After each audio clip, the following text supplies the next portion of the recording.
Okay, so this is the orientation session of the PLR Setup Masterclass. And in the orientation, I want to just kind of let you know that the branding process in the PLR setup is always going to be a separate thing. Because really what we call the branding process, which is sort of changing the graphics and making sure the graphics reflect your logo, make sure it reflects what you're trying to say, has a lot more to do with strategy. And really more should go into that in terms of making sure that your USP is included. And so this is probably needs to be covered in a separate in a separate vein, right? If we covered branding along with if we covered branding along with making sure that we set up things correctly, we'd miss some things in the branding process and we'd skip some things in the setup process. So that's a separate process. The other process is the repurposing process. And the repurposing process may not necessarily be fully relevant to the setup process, because what we're trying to do when we repurpose things is we're trying to make sure that we're taking the assets in a PLR package and we're putting them to use in a different way that suits our brand or suits our purpose. And really, that's a separate process from the branding process. There's a separate process from the setup process. So again, this is not something that we want to cover in this course. Here's what we want to get started with, and I want to say this at the outset, is you should already have in place, before you start the setup process, what you want to add in terms of your offer. So whatever you're going to be giving to the customer, this is the stage that you should be when you start to set up your PLR. So in other words, in many cases, what you're going to do is you're going to take everything that's in the PLR package, and you're going to deliver that to the customer. I think that's great, although I think you should also be delivering some kind of additional value. You should be adding in some kind of additional bonus. And again, whether or not that's going to be part of the branding repurposing process just kind of depends, but whatever else you're going to add, it should be ready by the time you get to the stage. You should also have in place what you're going to be doing in terms of bonus. I think I just kind of said that, but if you're going to be adding in some additional videos, if you should be going to be adding in some additional audios, those things should already be in place by the time you get here. So there shouldn't be anything else you're going to be putting in the package by the time you start the setup process. This is the final thing you're going to be doing before you start driving traffic. In other words, your marketing strategy should be in place. Your branding strategy should be in place. Everything you're going to be changing, all those things should be done. If you're changing the graphics, that should be complete. You should not be doing that at this stage. You should already be ready to start creating something that's going to be traffic worthy. Right now, the other thing that you should have at this point is you should have your domain name. You should have a delivery account and a hosting account. I'm going to talk about the delivery account because the delivery account is basically where you're going to store the content you're going to be delivering to the customer. Now, in some cases, if you're using a system like, let's say, S2 Member, where you can store the files in the same place where you're hosting them, and then you can protect them in a different way that you're going to do otherwise, then that is a cause for maybe perhaps using a delivery account that's going to be in the same place as your hosting account. But in general, you should already have your domain name and a delivery account. Now, what do I mean by a delivery account? I'll tell you that here in a minute. And probably the most important thing that I do want to say here in the orientation is you don't have to have multiple domain names to create multiple PLR offers, right? You don't have to have that.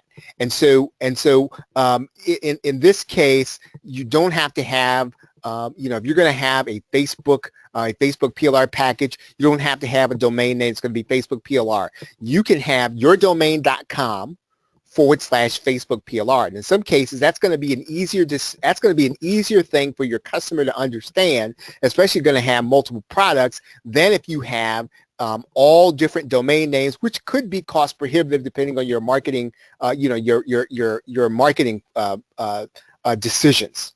Right now, you should probably already have some kind of business-related PayPal account. You should have an active JVZoo Warrior Plus account if you're going to go that route.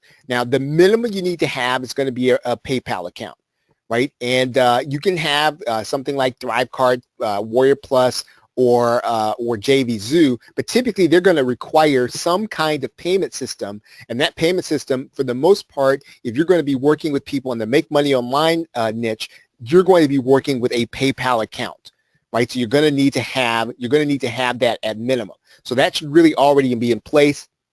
If you're not ready at that point, you should be getting there very quickly. So you'll be getting and establishing a PayPal account. And it really should be, if possible, it should be a business-related PayPal account.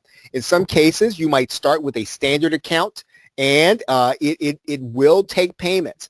But what I will tell you is that they will really want you to have a business account, which is a different designation, allows you to take different payments, and gives you a different level of, let's say, I wouldn't say security, but it gives you a different level of scrutiny in terms of the payments that come into your account right now.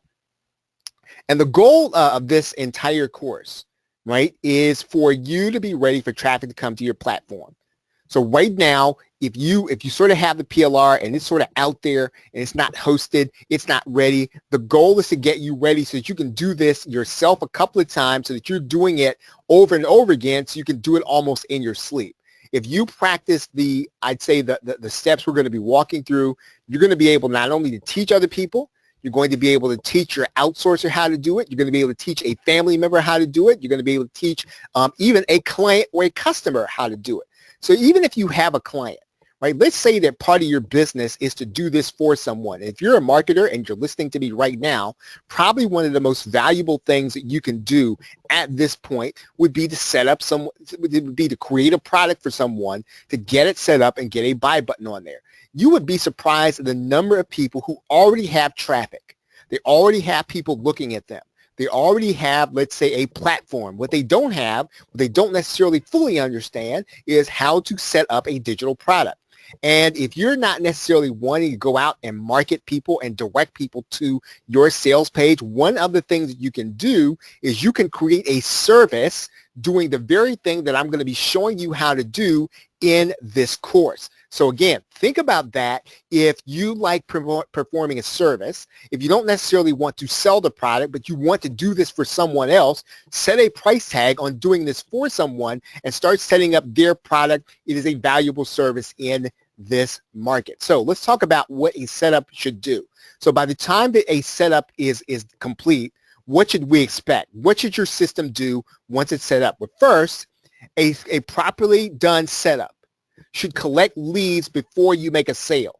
So if somebody comes to your website, they come to your web presence, or you direct them into something that you have, you should have a system set up that collects leads before the sale. If you don't have that, this is part of what the setup process is going to do for you, and you should have that by the time your full setup is done. A properly done setup should pre-sell your prospect leads. So you should have messages, and you'll typically get this from your PLR package, where you can take the emails and you can actually pre-sell your offer. Well, you want to make sure those emails are set up inside of your autoresponder and that they're ready to go when a person either comes to you as a lead, or even if they come to you from the sale, you should be collecting leads. A properly done setup should present your sales page. So in other words, your sales page should be ready to go. Now again, you might have to learn a little HTML, but you don't have to know a lot. And in most cases, if you're not changing the sales page a lot, you should have a sales page that reflects what you wanted to say. Now again, when you get a sales page from a PLR package, it's not expected that you use it word for word. It's expected that you change it to suit your language. And again, this is not an HTML course, but we are going to show you how to go in and make some basic changes so that the sales page reflects the things you want it to say. Please, when you get a sales page, if you get a PLR package and you want to host the sales page, please change the language, right? Change the language to make sure it says and it talks the way you talk. One of the disconnects, and one of the things I find, even if all you want to do is you want to get the offer and you want to get it up and you want to get the host and you want to drive traffic to it, the idea behind having a sales page done for you is so that it becomes a template for you to make changes. It's not for you to use verbatim as is. Because one of the disconnects that happens is somebody comes to that sales page and it doesn't sound like something you say. It doesn't sound like your webinars. It doesn't sound like your training. And you want to make sure that the language in your sales page sounds like you. You don't want it to sound hypey. You don't want it to sound like something that's not you, not unless you're a hypey person, right? If you are a hypey person, and let's say that the sales page you get, it's not hypey enough. Make sure it says things the way you want them to be said. Now, a setup should be facilitating the buying process. So in other words, you've got to have a buy button on there, right? So the first thing and foremost thing is you've got to get the right buy button, and the buying process should happen.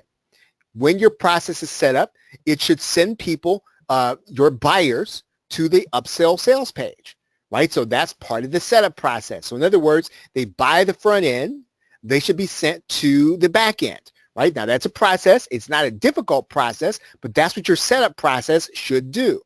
Your setup process should send your buyers to the right download page. Let's say that they only buy the front end. They choose not to buy the back end.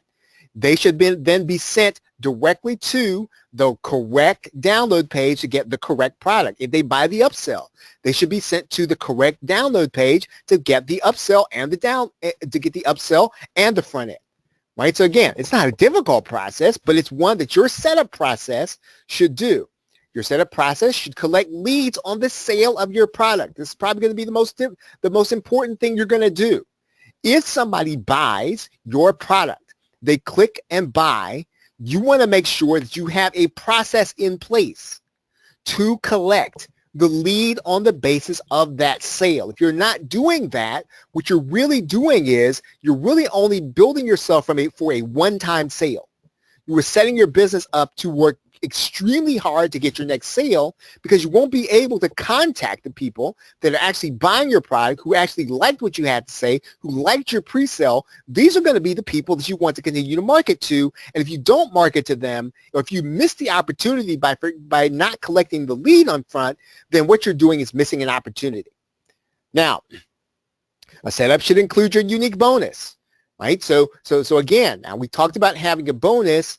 If you're going to use a PLR package, and you're going to use it as is, you're going to use a sales page, one of the things you're going to be able to do to differentiate, and one of the things you can do to almost assure a second sale, is to have something awesome as a bonus, but you want to have that inside of your sales page. You want to be able to deliver that on your thank you page, and that should be part of the setup process.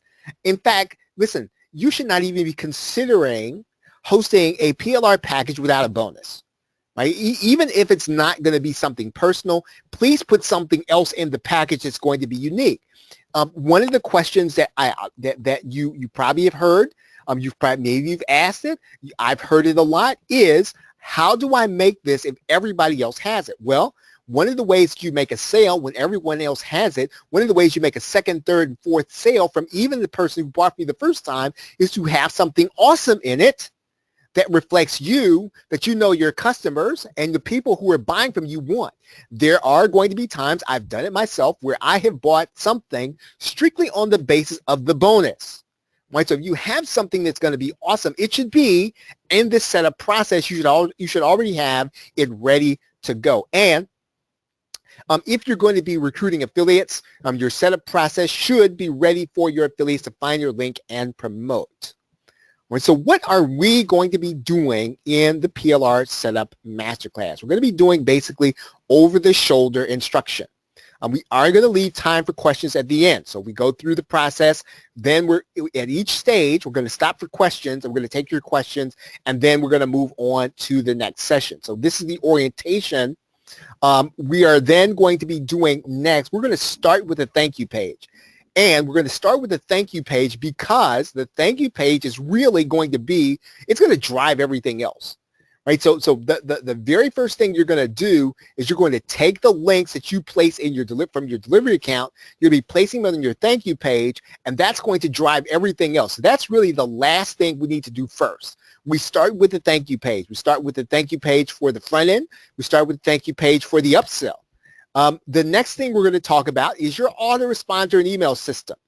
And again, that's going to be the next thing, because in some cases, what you are going to need to do is you're going to need to put something on your thank you page to ask for the lead. Now, again, not every system you're going to have is going to collect that lead on the sale. So one of the things you're going to need to do, I call it bolt and suspenders, is to make sure you are asking someone for their email address once they make the purchase on the download page. And we're going to be doing that. But you've got to have your autoresponder set up. You've also got to have your email set up, and that autoresponder and the email system really should replace the lead with the name of the sale. So in other words, someone comes into your marketing funnel, they become your lead, and then they make the purchase. We want to make sure that they're treated differently. We want to make sure that you have two separate lists. You want to make sure you have a prospect list. You want to make sure that you have a buyer's list. We are going to do that in this process. You want to make sure that your setup does that so that you can begin to talk to people in the ways they need to be discussed, in the ways they need to be communicated with, so that they will eventually buy. Right now, we're going to make sure you set up your squeeze page properly. We're going to make sure you set up your sales pages properly, right? That's going to be one session. And we're going to go through testing your system. That's going to be the last session. Okay, now, okay, so what we want to do, right, is in this orientation session is to do some basics. We're going to kind of get the preliminaries out of the way. So we're going to take what we are going to be delivering in the course. We're going to be taking what we're going to be delivering as the product to the customer, and we want to upload content to a delivery system. Now, once again, this is going to be a non-secure way of delivering the content. Right now, you're going to secure it by making sure that the download page is not going to be something that someone can guess. If you want to secure the content, you can do that and go one extra step. In most cases, what you're going to be doing when you do that can complicate things more than you want it to. Right? So if you want to get your project up and running, you want it, your download page will probably be not guessable, but it's not going to be fully secure. And I want to say that here at the outset. There are a couple of ways to do that. Someone here mentioned, I think Jim mentioned, Amazon S3. One of the reasons why I'm going to suggest that you consider one of the other systems and not Amazon S3 from the beginning, right, is because Amazon S3 is going to be based on the amount of bandwidth that you use. So in other words, if someone comes to download your file, let's say they got to download it 20,000 times. That's just an extreme. You're going to be charged for the bandwidth. Right? You're going to be charged for the number of times they actually go get the file. So in some cases, you've got really big files, you got really big video files. Then what's happening is someone's hitting that download. Every time they hit it, you're going to be not necessarily charged a lot of money, but the more volume you do, the more you're charged. Now, again, in some cases, when you're at a certain point, it's not going to matter. You're going to use Amazon S3. However, when you're just getting started and you want it to be simple and you're trying to be cost effective, you can use a site like Mediafire or Dropbox, right? These are non-secure on the one hand, but on the other hand, they will deliver your file in a good enough manner. Right now, if you do want to secure the content on the page, you can use a membership plugin like Wishlist Member. Right, so let's talk about that for a little bit, because it's going to be the same process you use in order to upload a bonus to your delivery system. So I'm going to go here into, and what we're looking at here is Mediafire, right? Very simple. And all you're really going to do here is once you have an account with Mediafire, and again, there is a free level of Mediafire. So if you're just getting started, you want to have a place to deliver your content. You can start with Mediafire, and I think it's scalable. Right, so what we can do is we're just going to create a folder here, and we're going to call this delivery. Right, you can actually call this what you want. I'm just calling it delivery for the sake of this tutorial. We're going to open up this area that says delivery. What I'm going to do then is all I'm going to do is I'm going to grab my file. Right, and I've got it here. Right, I'm just going to drag and drop it into the directory. Pretty simple. Right, so again, Mediafire for the most part is going to be free to get started. There's going to be an upload process, so you'll see the file being uploaded there. Okay, and then once your file is done, you're going to use this link to deliver onto your thank you page. Again, very simple.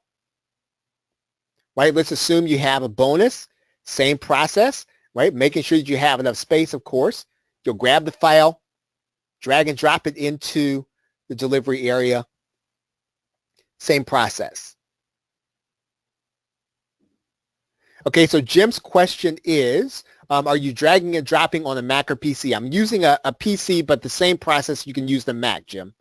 Same process. Okay, so now we have our files there, right? So again, these are going to be the files that your customer is going to get. And they're going to get it. You're going to take this link and go to the thank you page when we get to that point. Right now, one of the other things you're going to need to do is you're going to need to create space for your sales pages on your hosting. And so you remember I talked about the fact that one of the things that we're not going to do here is we're not going to get a separate domain for each product.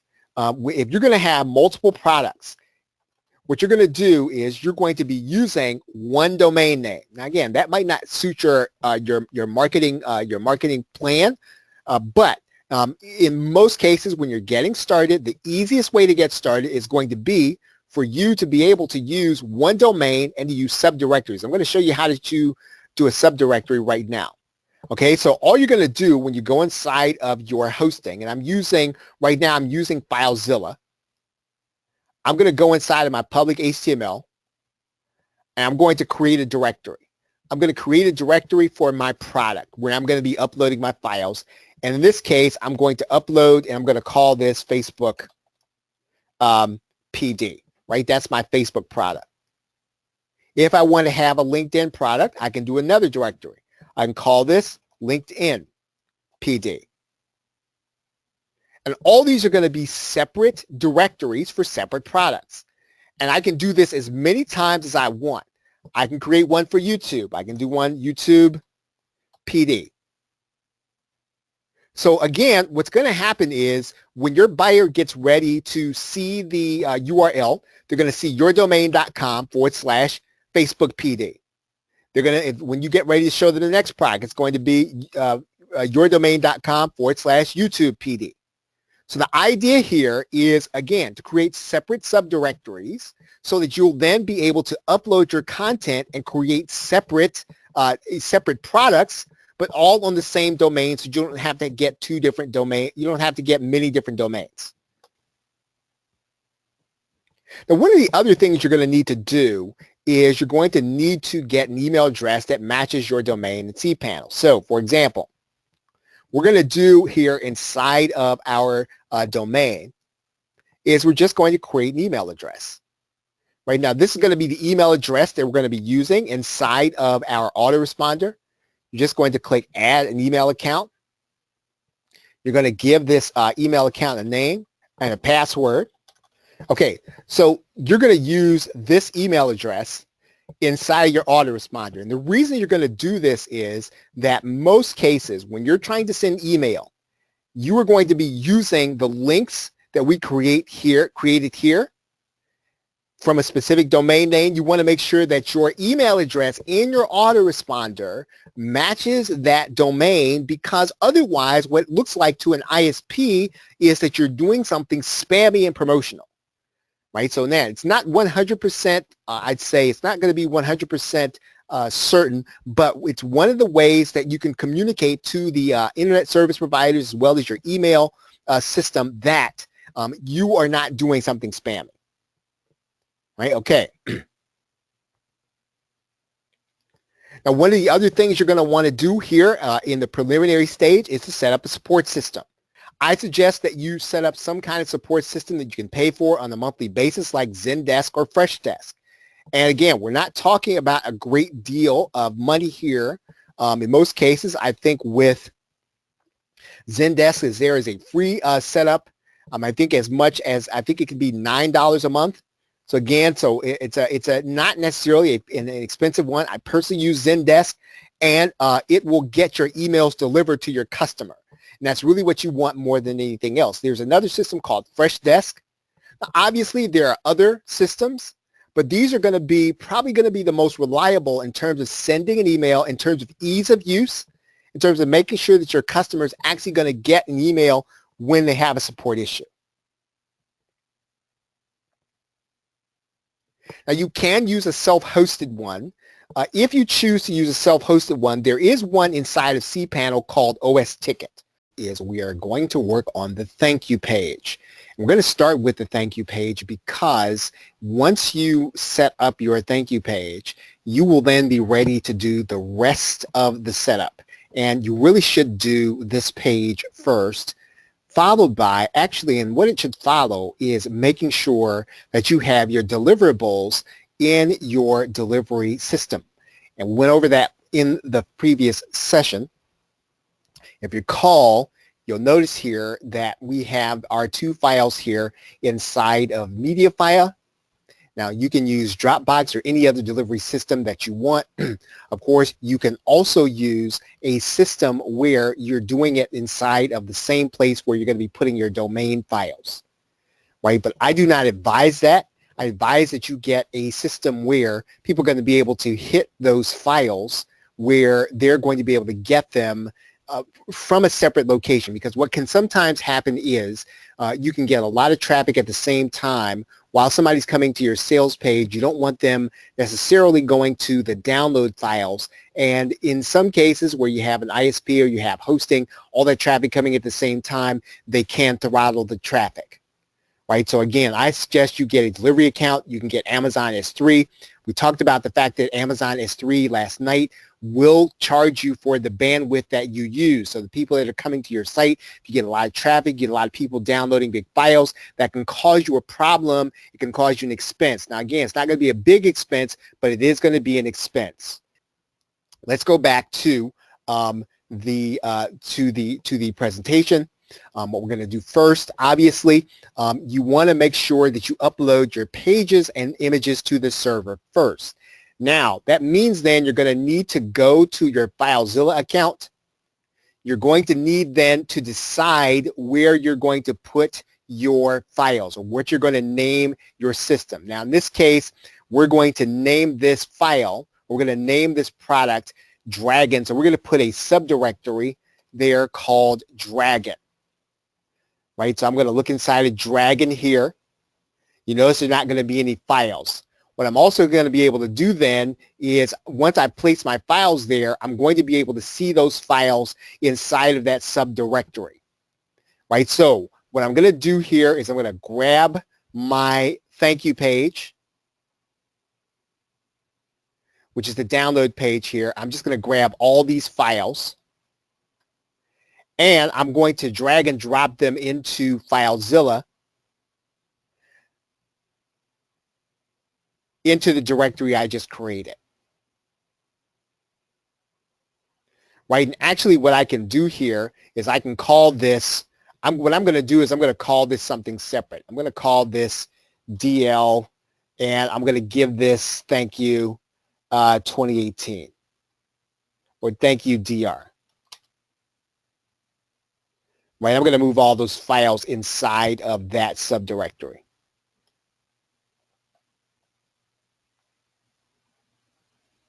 Okay, so now what I'm going to do is I'm just going to test out this directory. So I'm going to copy the URL. I'm going to go to my incognito browser. I'm going to place that URL inside of the address bar. When I do that, what I'm going to do is I'm going to remove the public HTML. And then I'm going to remove this, and I'm going to bring this all the way back to the beginning. I'm going to put HTTP. You put HTTPS if you already have a secure domain. And then what we're going to do is we should be able to then see our download page or our thank you page. All we did was upload our documents to a directory inside of our FTP. Right? That's all we wanted to do right now. We haven't connected anything. We just want to make sure that our files work. Okay, so to go forward now, what we're going to do now is we're going to now start to edit this page. So we've uploaded our pages to the server. We've checked the appearance. Our appearance is good. We're now going to check the URL. We just did that, right? So that's what we did when we went to this URL based on the directory that we put this in. And we want to change that URL to make it unguessable, right? So here's what we want to do. I'd like to then change this to something that's going to be not guessable. So I'm going to change the name of this to, maybe I'm going to change the name. I'm going to append that with a number, right? I might append this with 723 or something like that. Right? I just want to make it so that it's not guessable. Right? Then that's going to be our directory. So then I'm going to go back. I can then copy my URL. And I can then see that new URL.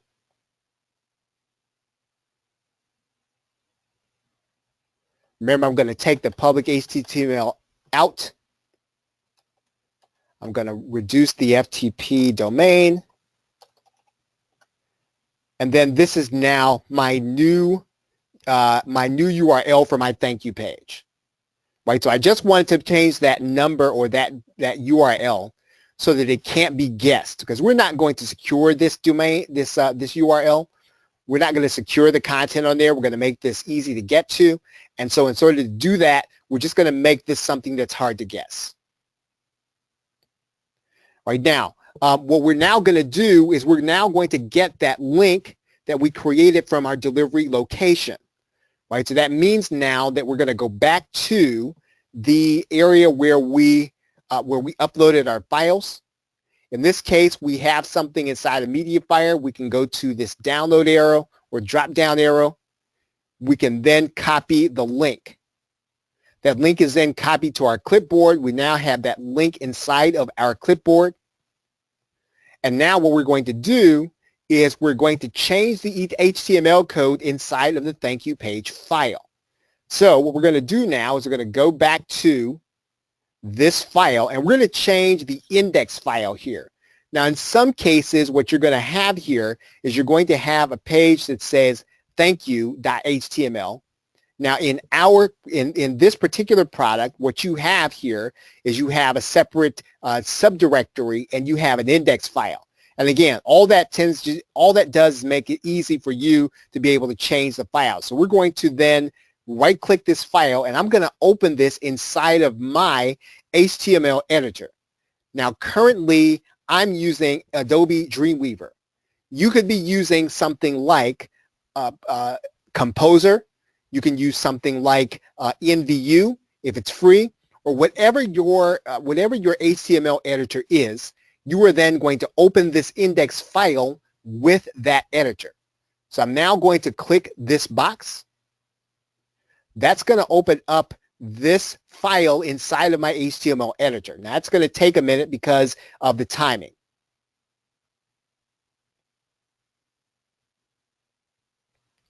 Okay, so we have opened this up inside of the HTML editor. Now, most HTML editors will allow you to split the screen between what you can see as well as the code. What I like to do is to go to the split screen.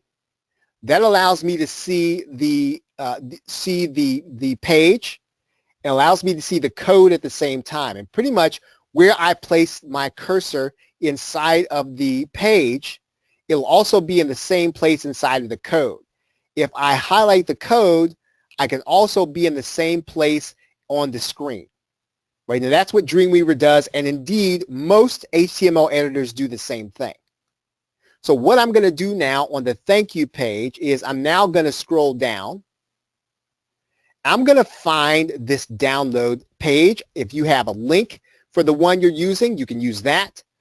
I'm going to highlight this button, and then I'm going to find it in the code. Right? So you'll see it here in the code.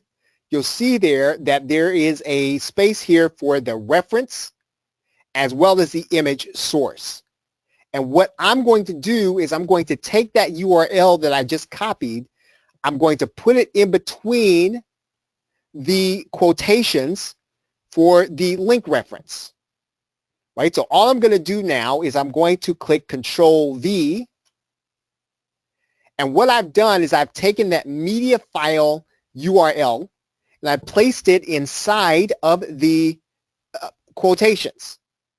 Right? So all we've done now is we have then made this button clickable to our file.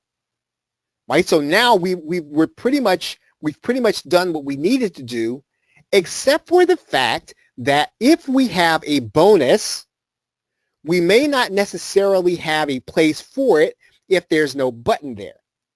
Right? So if I have a bonus, what I'm going to do is I'm probably going to want to place some kind of text in this space. I'm going to make that text clickable. And typically, the easiest way to do that is going to be to find some existing text and then to place that text someplace on the page, either above or below that URL. And what I'd like to do here is I'd like to place my bonus here. That's going to be the easiest place to place the bonus. And all I really need to do here is I'm going to then take my cursor, and what I'm going to do here is I'm going to put a break command, right? So what I'm going to do here is I'm going to put a BR. I'm going to put another BR and bracket. I'm going to then take this same text, because all I'm going to do here is I'm going to copy that text. I'm going to place it after the break. I'm then going to put another break in there.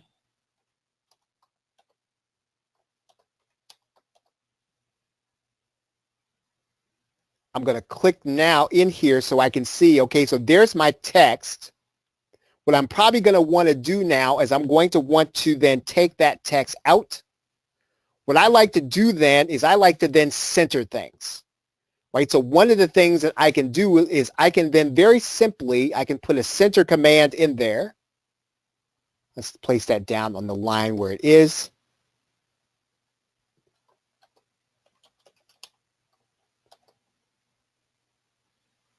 I'm going to take this one and I'm going to put it behind that text.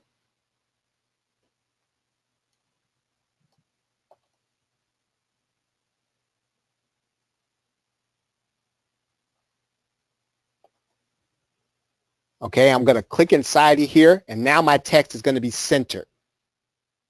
Now what I want to do is I want to change this text to say something like, click here to download your bonus. So I'm going to edit this text to say what I want it to say. I may put it in all caps. Okay, I'll click back inside of there so I can see. Now I have my content, my line here. And what I'm going to do now is I'm going to highlight this. And inside of Dreamweaver, what I can do here when I highlight that text is I can then insert a hyperlink for that text. Right, and you'll see there that it's going to link to this text. I'm then going to place in my bonus link. So I'm going to go back now to my media fire. I'm going to grab that link. I'm going to create another link.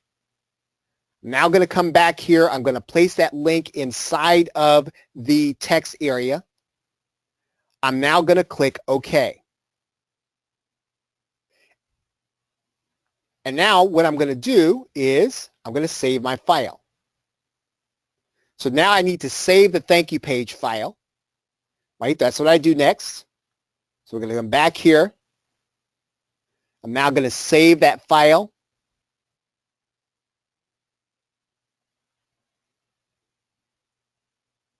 And now all I need to do then is I need to upload this index file to the very same location where the other files are. Right? So now I've saved the file.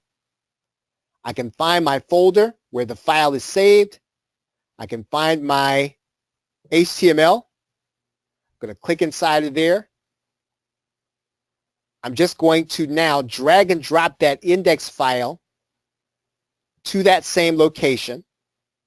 FileZilla is now going to ask me if I want to overwrite the file. I should say yes. I'm then going to click OK. That file is now overwritten. Now I should have my new file in the area where my website files are. So now I should be able to go back to test that system or test that page. I should then be able to refresh that page.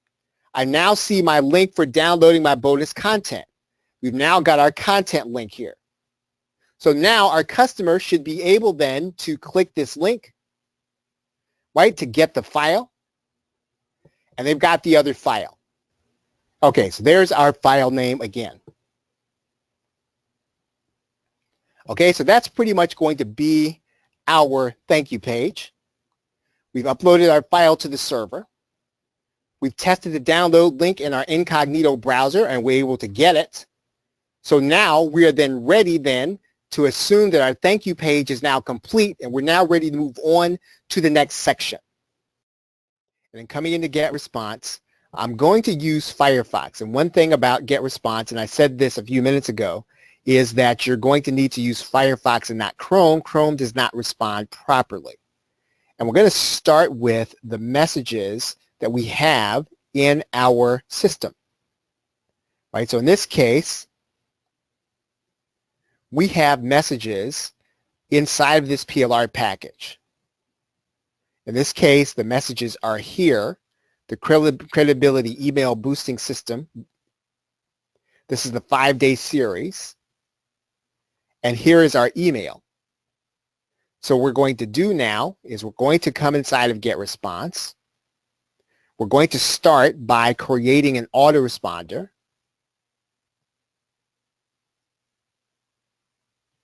We're going to choose one of our lists. So in this case, you can either create a separate list for your prospects, and in most cases, you're going to want to do that first. So why don't we do that?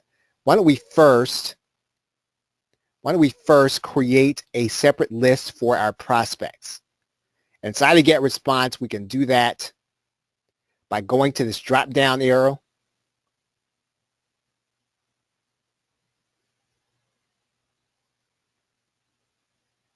And I can click Create Campaign.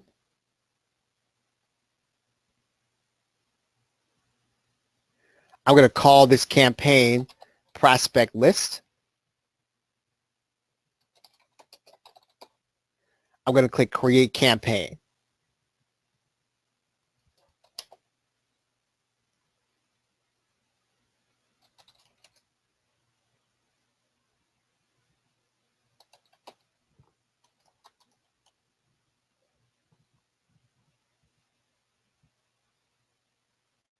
Okay, so now what I'm going to do is I'm going to come here. I'm now going to create an autoresponder. And now I'm going to use that list. I'm going to create an autoresponder message on day 1 for the list we just created, which is prospect list.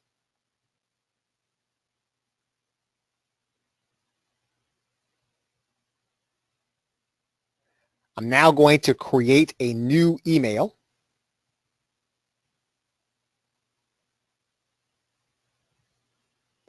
I'm going to title this email the same thing as the subject line. Track your time with Evernote.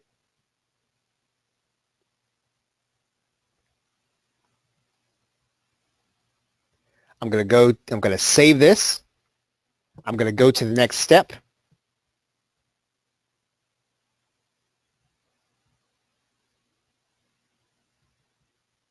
I'm going to click Start from Scratch. Now that's going to be peculiar just to GetResponse. It may look differently inside of your autoresponder. But in general, you're going to start with a blank template and you're going to send emails in a plain system.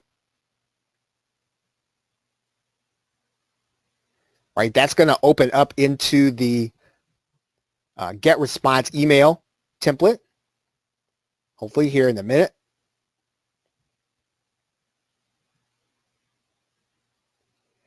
And what I'm now going to do is I'm going to drag and drop this text box into GetResponse.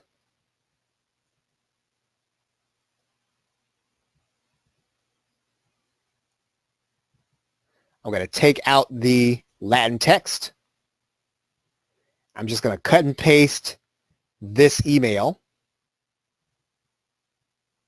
to the area.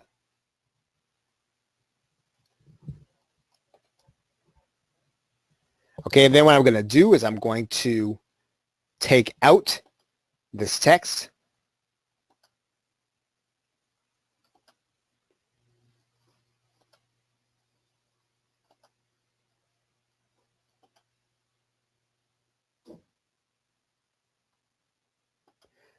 I generally, like I said, I like to take that out and just put a name.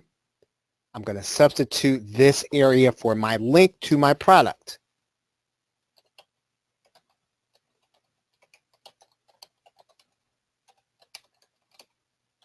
Okay, so this is 16 point. One thing we can do is we can personalize this. In get response, all you'll do is go to this area. And I like to have the first name in there. Okay, so what we're going to do is we're going to save this. We're then going to go to the next step. Actually, first, what we're going to do is we're going to go to the plain text. We're going to convert this to plain text for those who receive only plain text emails. And you do need to do that inside of your autoresponder. So then I'm just going to space it out in the plain text side.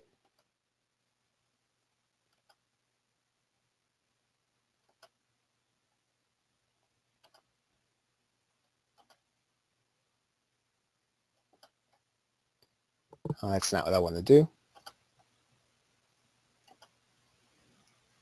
Okay, so now we have this done in the plain text side. What we can now do is we can go to our next step.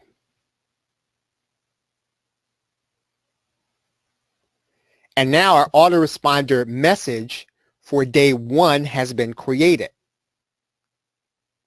Right, so now what I want to do? Well, I want to now create a message for day 2 so that the person, when they sign up, they're going to get one message a day promoting our product. And this is going to be the list they're going to be opted into when they come through our squeeze page. So what I want to do now is I now want to create a new message, right?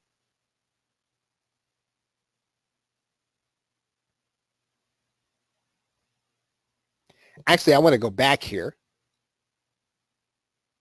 What I want to now do is I want to create a new message for day 2, right?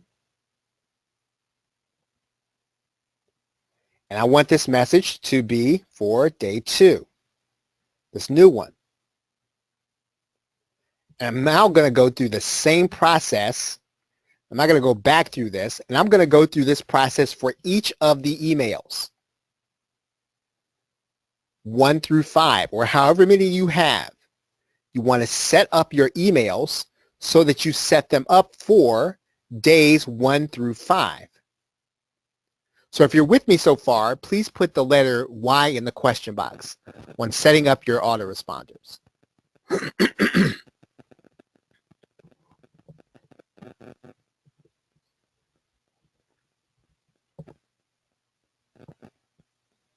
Okay, so now what we have here is we have a series of messages for our prospects.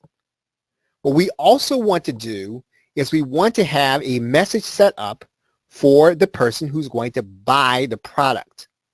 What I've done here is I've written a message that I'm going to place inside of on the download page. Okay, so this message is very basic. The message says, thanks for picking up whatever the product is. If you haven't yet seen your download, you can access it here. And so what I'm going to do is I'm going to give them the download link in that very first email. I'm also going to tell them, hopefully by now you've picked up the advanced version or whatever you call the upsell. You're going to give them the link to the upsell in the first email. You're also going to give them a support address and support email address. And if you have anything like a Facebook page or a YouTube channel, you want to add that in. Very simple message, and that's the very first message that you want people to get when they buy your product. Okay, so if you're with me right now, just based on what I've said, please put the number 2 in the question box. You understand this very first email and what it should be.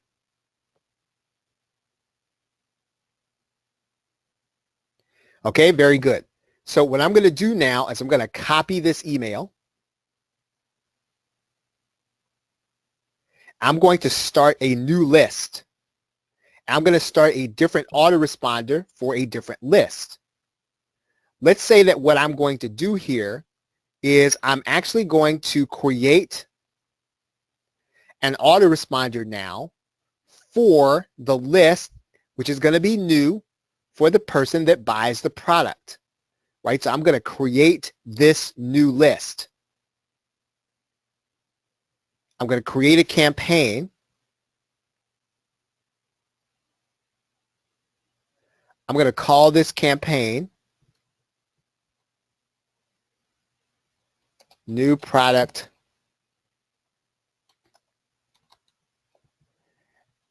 and I'm going to create this campaign. I'm now going to create another autoresponder. I want this to be for day 1 of the list I just created.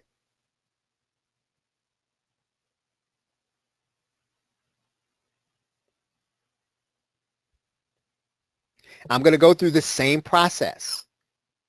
I'm going to now create a new email.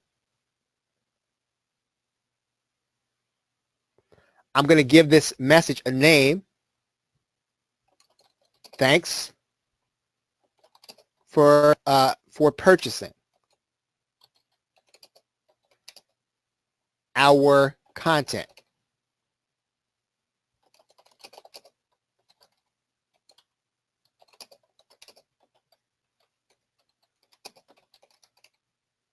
I'm going to save it. I'm going to go to the next step.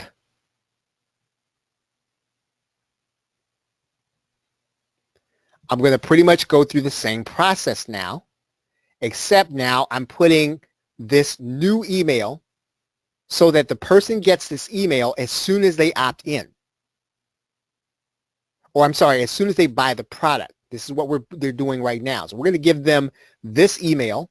As soon as they buy, they should be getting this email from our autoresponder because we're going to set it up so that the person ends up on this email as soon as they make the purchase. Now, we're also going to be covered in case they don't want to have an email come to them when they, when they buy. We're gonna cover that by making sure that we add an opt-in box to our download page. And we're going to do that in another step. So what I'm going to do here is I'm going to take out our text again.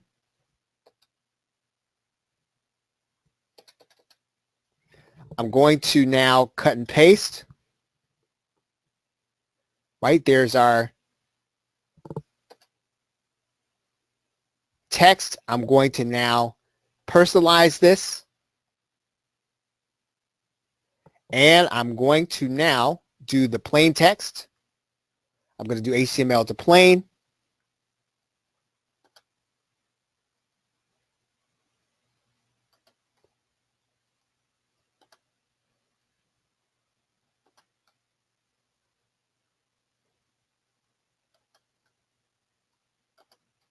And I'm just going to space out the text.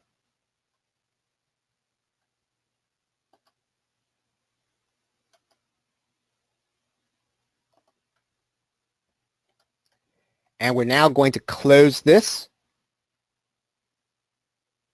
And we're going to save it. And we're now going to go to the next step.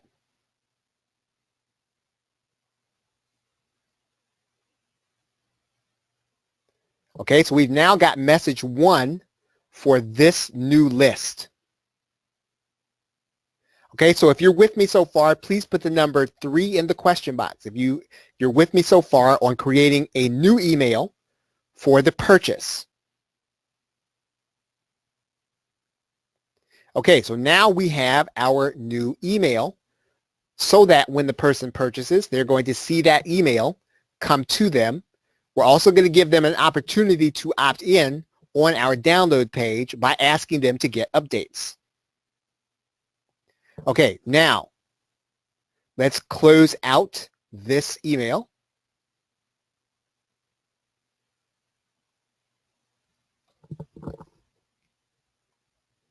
Okay, so we have set up our prospect list. We have set up a separate list for the buyers of our product now. Now what we need to do is we need to set up the automation rules for the buyers list. And we need to do that inside of GetResponse. So what are we going to do here? We're going to go now to automation.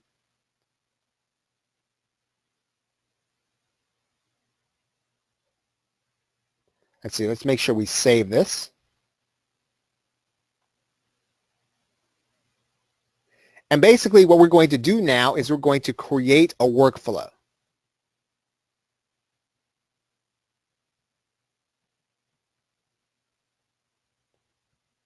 Now inside of GetResponse, here's what we're going to be doing. I'm going to call this remove from prospect list. And inside of GetResponse, I'm going to start the automation process when someone is subscribed to a specific list. Right? I don't know if you can see that. Let me see if I can size this up a little bit. Okay, so I'm going to start the process of automation when somebody is subscribed to a specific list. Right now, I'm going to determine what that list is going to be. I'm going to say that when someone is subscribed to by any method and any campaign, we're going to select the campaign and we're going to select specifically the buyers list.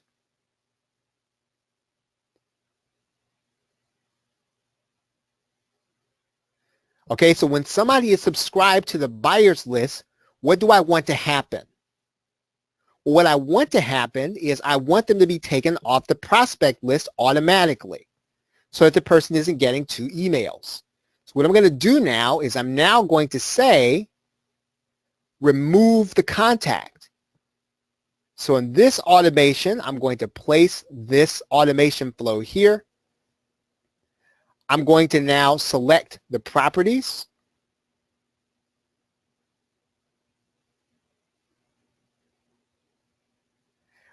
I'm going to say now remove this person from a specific campaign. I'm going to say remove the person now from our prospect list.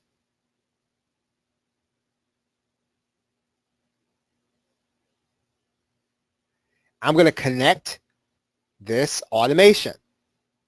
So now what I'm saying is whenever somebody becomes a buyer, if they're on our prospect list, remove them so that they are only going to be getting 1 campaign. Is everybody with me right now? So if you understand what I did, please put the number 4 in the question box.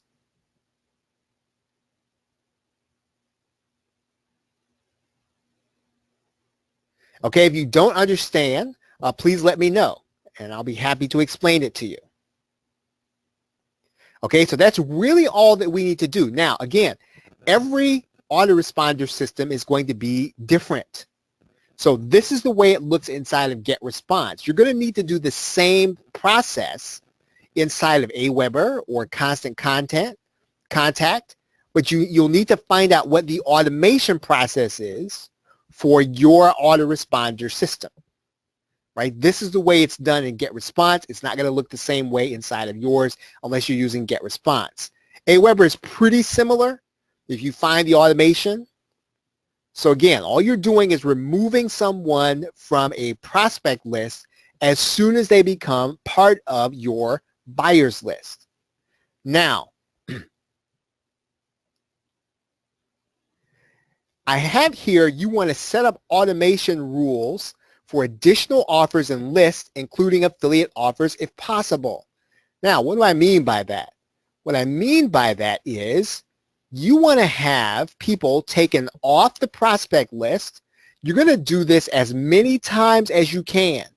So in other words, anything that happens, you want to have someone removed from your prospect list when an action occurs. Now, you're going to need to do this several times, but you only have to do it once, right? So anytime you create a new list that somebody who is on your prospect list could become part of, you want to make sure you go through this automation process to have them removed from the prospect list. Any new list you set up,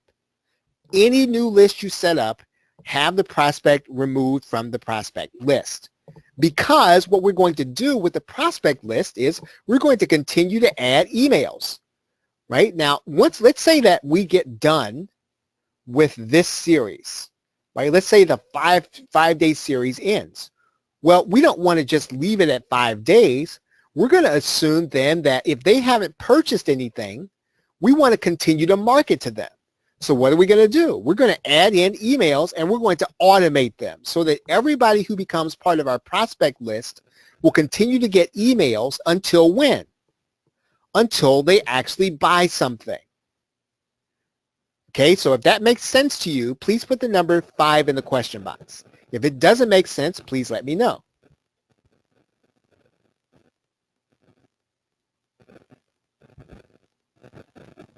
Okay.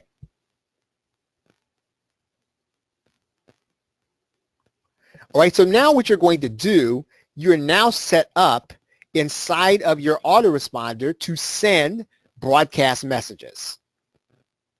All right, so I'm going to leave this here. And what we would do here is we would go to our buyers list.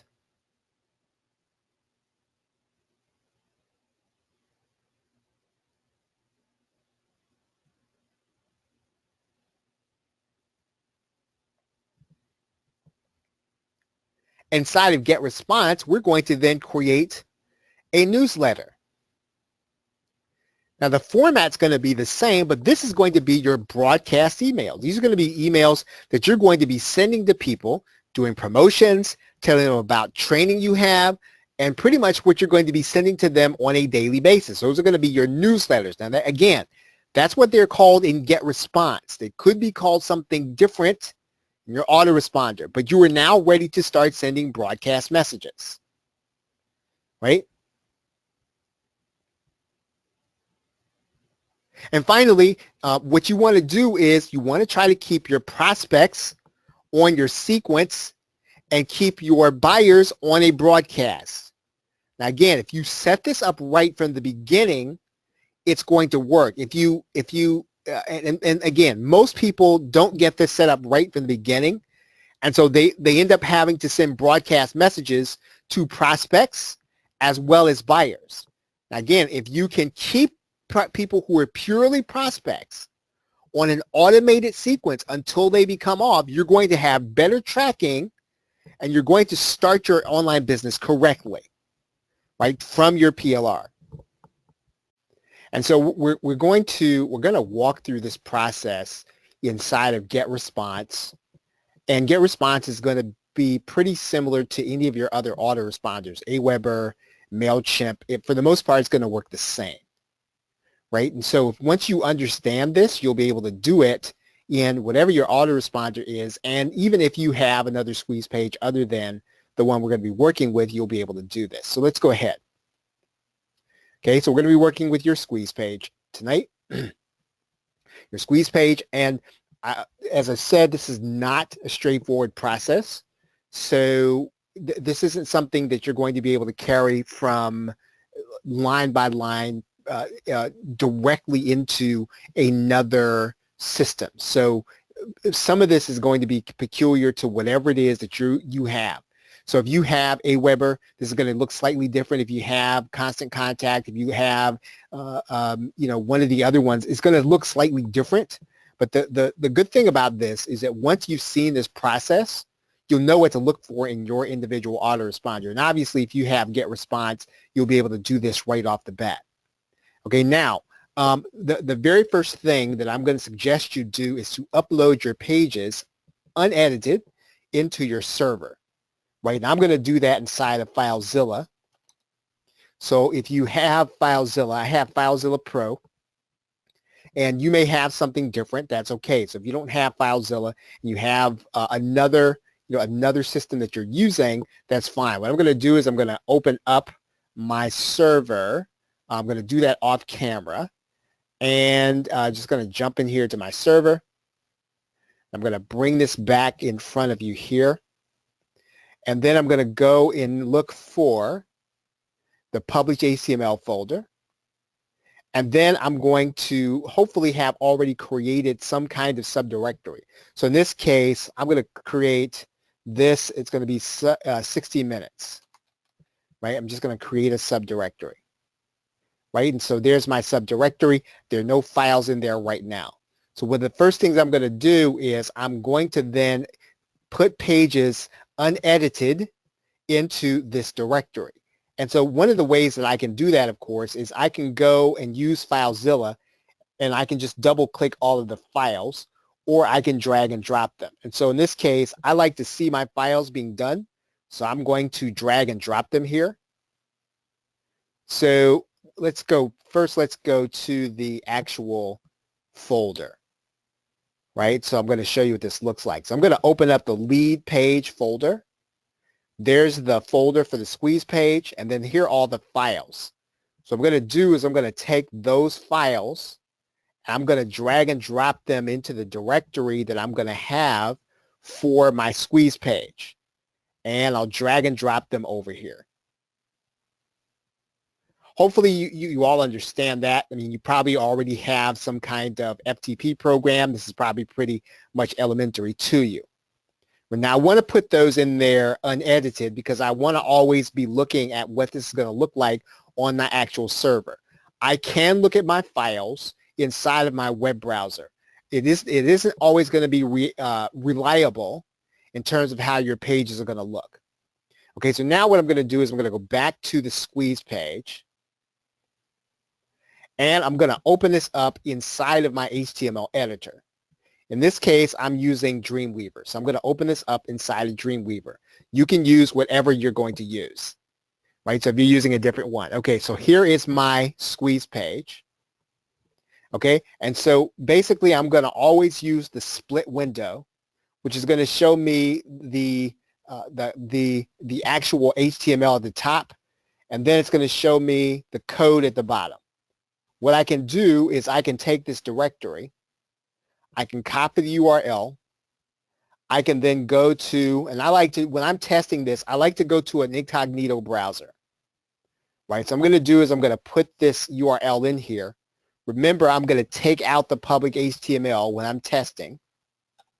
And then I'm going to take out this FTP. That's going to, because that will not give me a correct URL. And then I'm going to hit enter. And then here is my squeeze page, right? So basically, if I put my name and email address in here,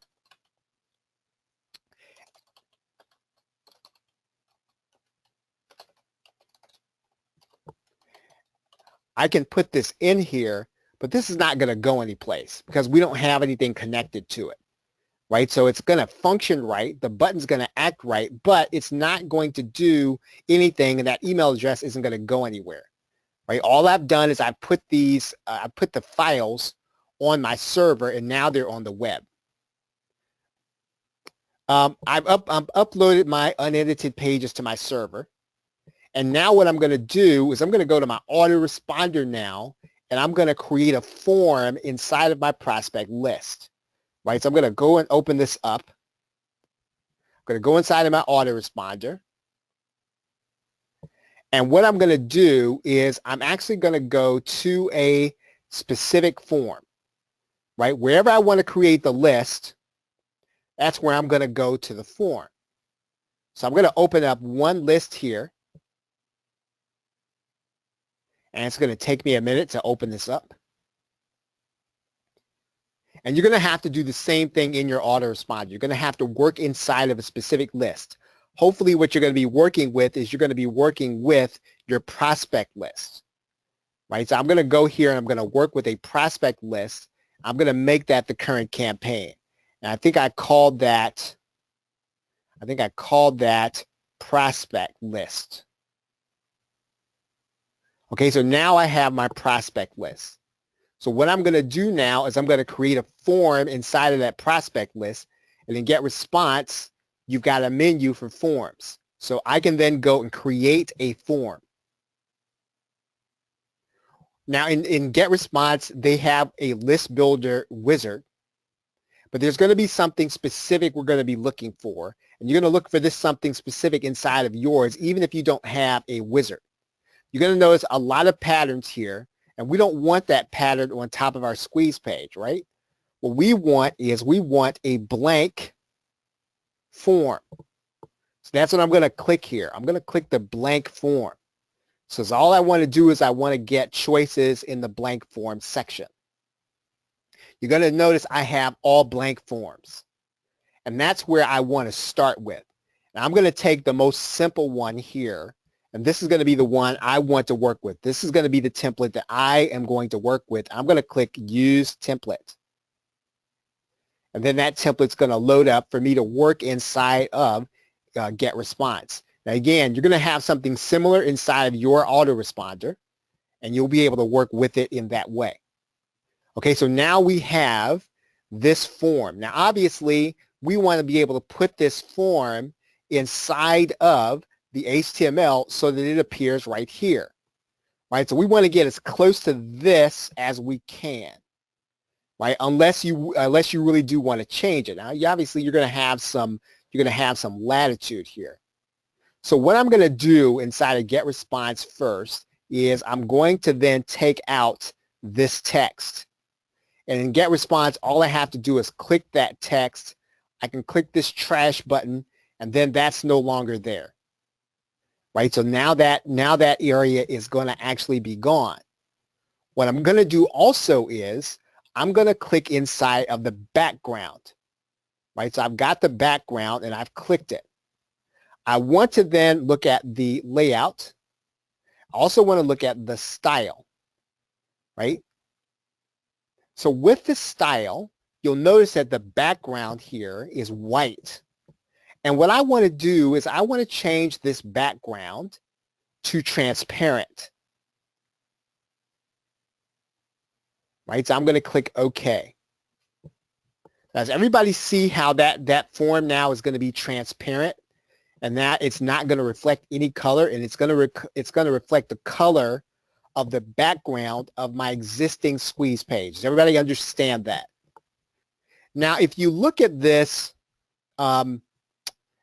if we were to look at this form, right, you'll notice here that this form has enter your name, enter your email address.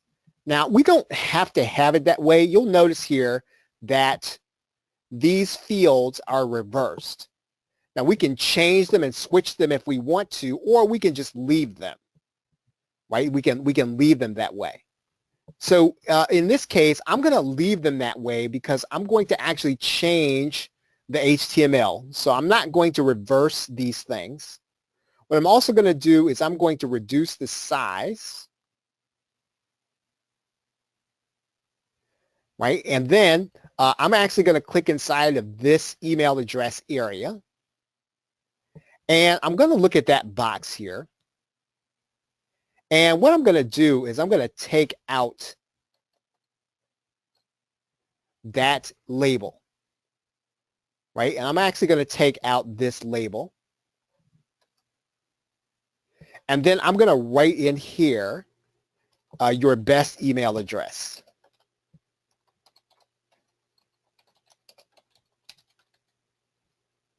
I'm going to do the same thing with this. I'm going to take out this label that says first name.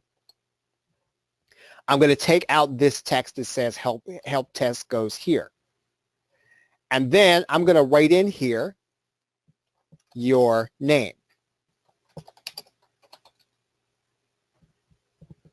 Okay, now what I can do here is I can actually slide these a little closer to each other. And that's what I'm going to do. Right, and then I'm going to scrunch this. I can take this submit button, I can move it up some. I can scrunch this some more. All right, so now I have a pretty basic squeeze page form.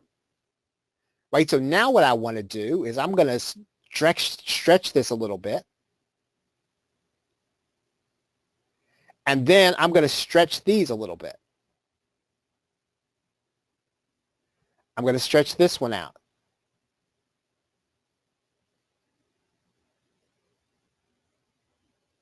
I'm going to take this submit button. I'm going to move it to the middle. Okay, so now what I'm going to do is I like to just kind of check and see how my form is looking so far. Right, so what I'm going to do is I'm actually going to save and publish this form. And what you're going to notice is that I have some JavaScript code here. And I want to actually use the JavaScript code because what this is going to do, this is going to allow me to make changes and to check them on my form in real time. If I choose to use a pure HTML code, I would have to go back and change that form every time I make an edit. So I'm going to copy this JavaScript code. I'm going to copy that to my clipboard. And then I'm going to go inside of the code here. Right, I'm going to now go to this form because I want to replace this form. Right, so I'm going to look for this form. And the entire form is here inside of the code. Let's lift this up some so you can see it. Let's copy all of this. And then let's hit Control V. All right. So if I click inside of here now for my form, I'm going to then see it's going to look invisible because it's JavaScript. Right? So what I'm going to do is I'm going to save this now. I'm going to save this now as an index file, but I'm not going to copy over the index file. What I'm going to do is I'm going to call this toIndex, right? Because I don't want to copy over that index form yet. I'm going to call that toIndex. And now what I'm going to do is I'm going to go to this form, and I can then double click this form to see how it's going to look in the browser. Right, so let's double click this. Okay, so that's probably not quite what we want. Right, we probably need this to be a little wider, and we may or may not want that green submit button. So we want this to be a little bigger. We may want this form to be a little wider. So we've got JavaScript. So what we can do now is we can go back inside of our form, and we can go back to the form creator. That's going to open up that same form we were working with. What we probably want to do here is we probably are going to want to just widen out. We want to widen this out some.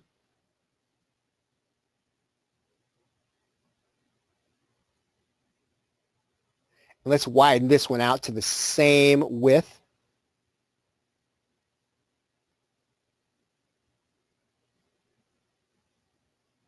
Let's pull these on top. Let's bring these kind of close to each other.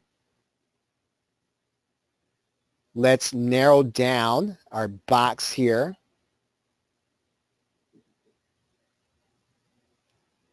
And then let's save it.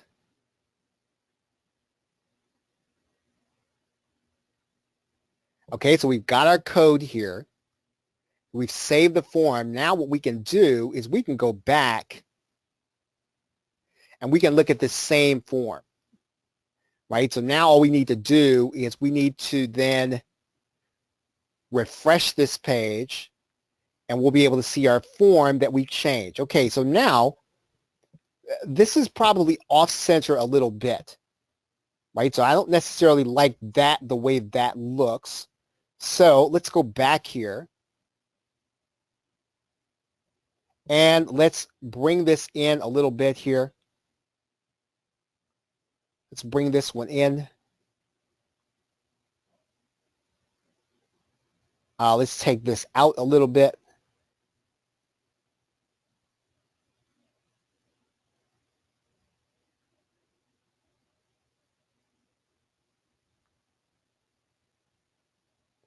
Okay, I'm going to save this. I'm going to come back to my JavaScript. Okay, I think that's close enough, right? So now let's say that I don't like this button. Right? I want to change this button. I actually want it to be closer to the one that we had before.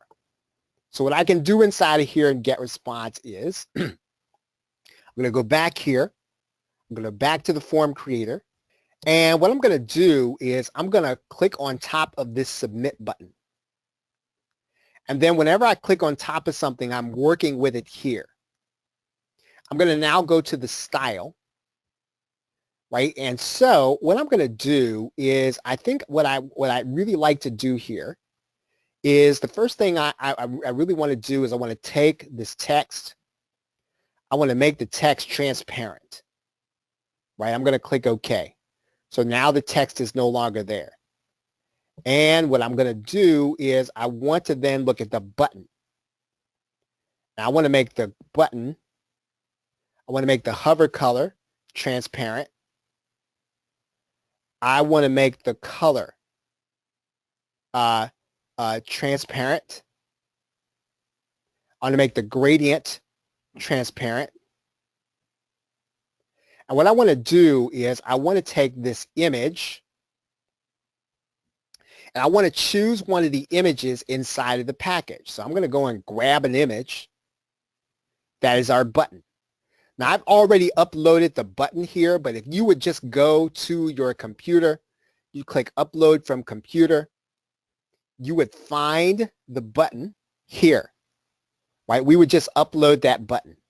Now I've already uploaded it here. So it's already here inside of get response. So I'm going to put this in the center.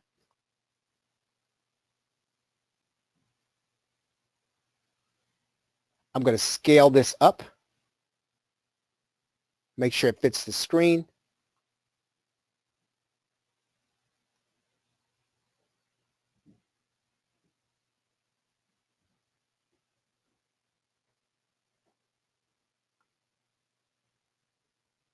I'm going to size this up here.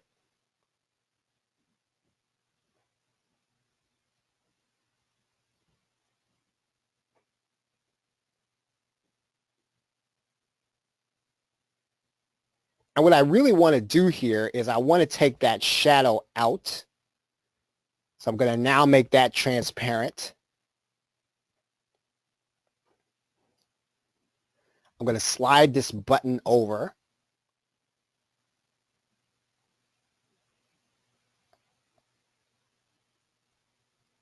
And I'm now going to save it and publish it. And so now all I have to do, because I'm using JavaScript, is I can refresh this. And there's my button. Okay, so we've got our button in there now. And so now what we're going to do here is we should probably rename this page, right? This page says thank you page. So I'm going to go inside of the text here. And I'm going to call this whatever I want to call it, right? I'm going to change the title to 60 minutes copy. I'm going to save that. Now I'm going to go back. I'm going to refresh. And now my page title is what I want it to be.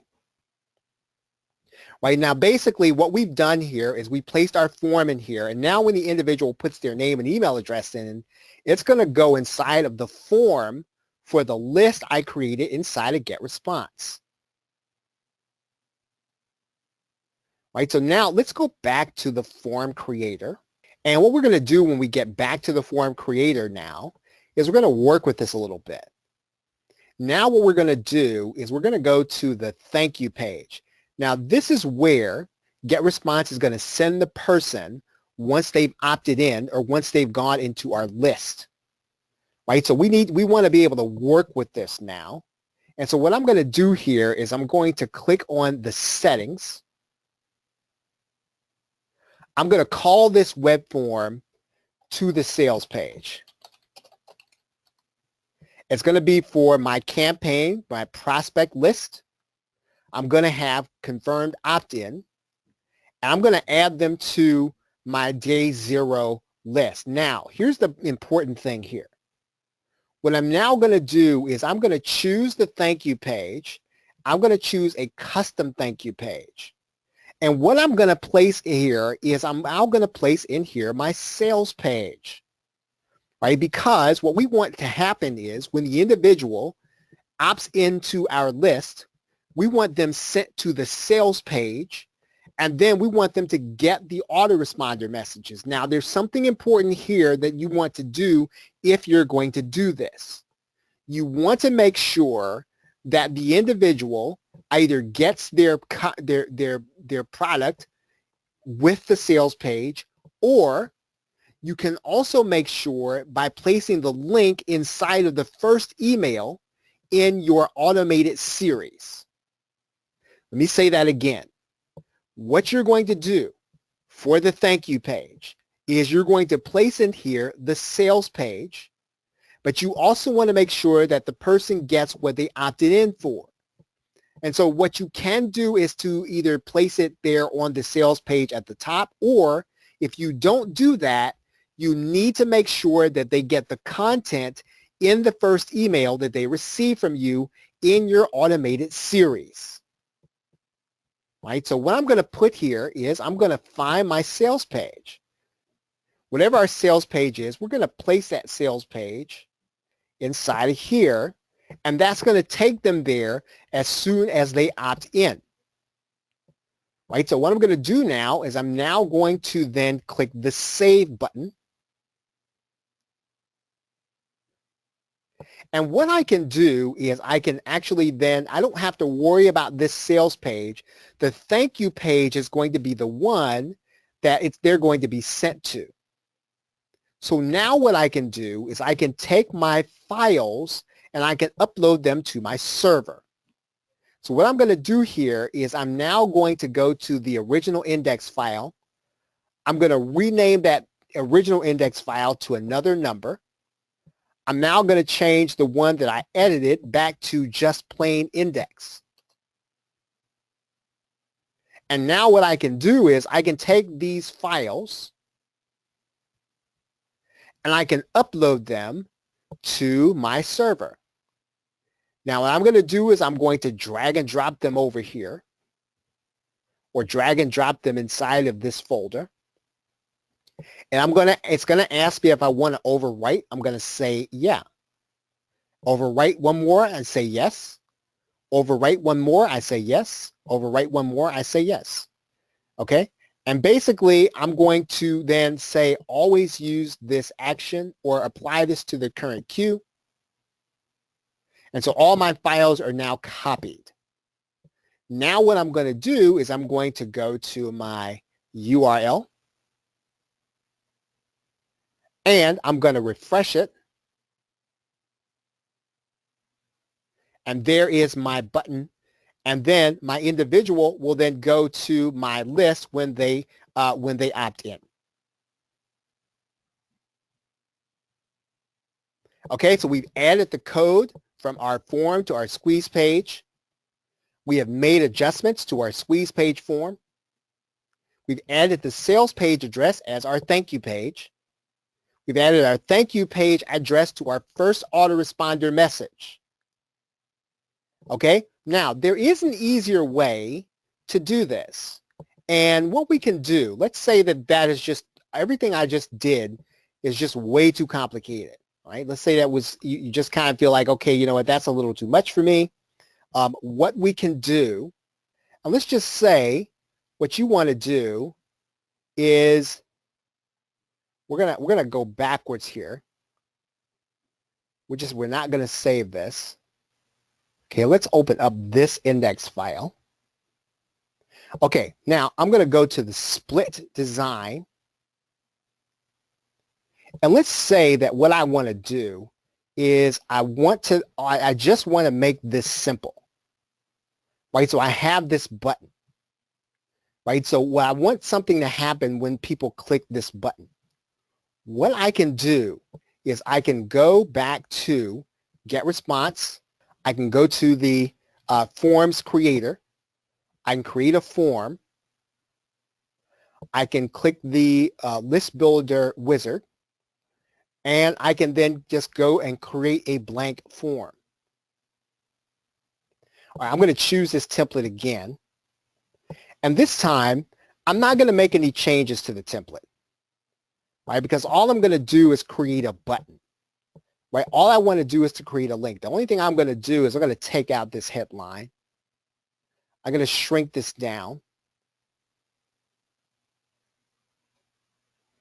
I'm going to take out the email address. In fact, I don't even really have to take that out again, right? In this case, I think what I'll do is I'll just take out this line that says help text goes here. I'll take it out here. I'm going to move these closer together. I'm going to move this submit button up. I'm going to scrunch this.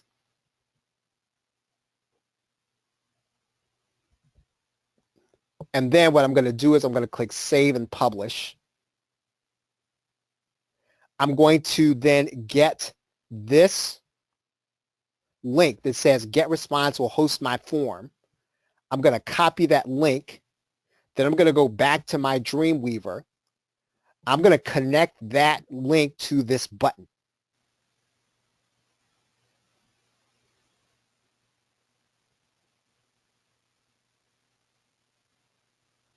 All right, let's do it this way. We're going to go and we are going to get the properties of this button. What I'm going to do is I'm going to put my link in there. And then I'm going to close that link. Okay, I think that's correct now. Now I can save it. Okay, so now what we're going to do is we're going to go and look at that file. Okay.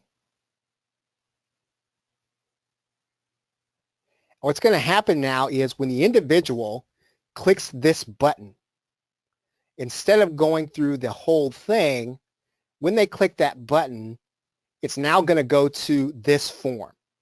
Right? And that's a simpler way to do it.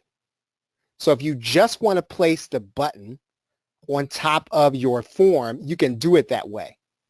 Right now, the better way to do it is the first way that I showed you.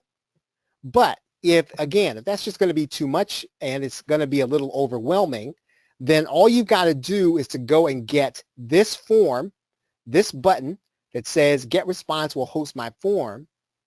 You want to then place that button on top of your form by associating this hyperlink with the button. When they click the button, they get taken to the form that's already online. Okay, well, if that's it for tonight, everybody, we will work with the sales page tomorrow. And then I think I called it testing your system. What we're going to do is I rather title that session not testing, but building your system, right? And that's probably going to be, other than the orientation, is probably going to be the most important session, because we're going to then talk about mapping, right? And probably the best title would be Mapping Your System, because we want to map out where the pages go. And you need to have a map in your head before you start this process. And I didn't want to start with that, but I think it's a great place to end the course.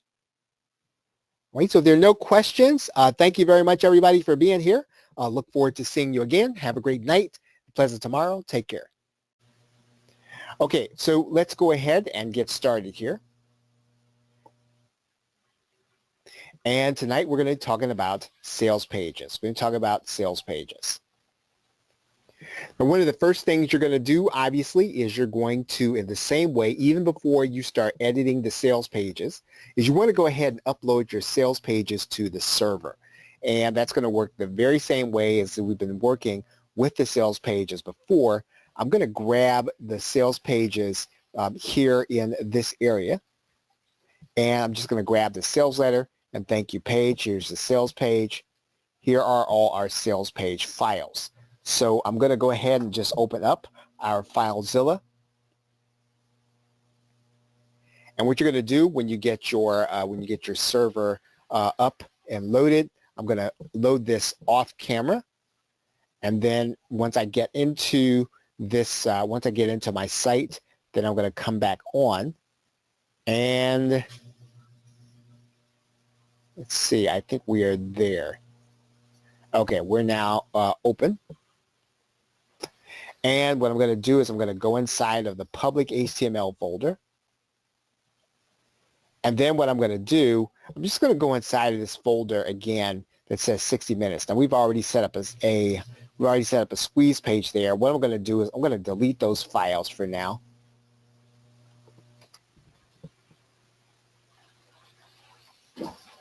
And then what I'm going to do is I'm going to upload the website files to that directory.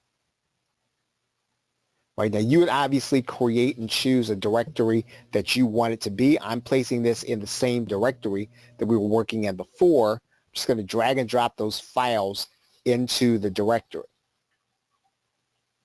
And once I drag and drop those files into the directory, I can then click copy URL to clipboard. And what I'm going to do is I'm going to open up an incognito browser here inside of Internet Explorer. And you can do whichever one you want. I'm going to change this URL.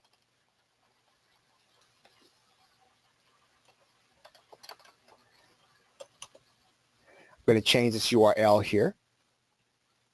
Make sure we have the HTTP. And then click enter. And then we have our content. Right, so there are our sales pages. Now, obviously, our buttons we don't have anything in the button area.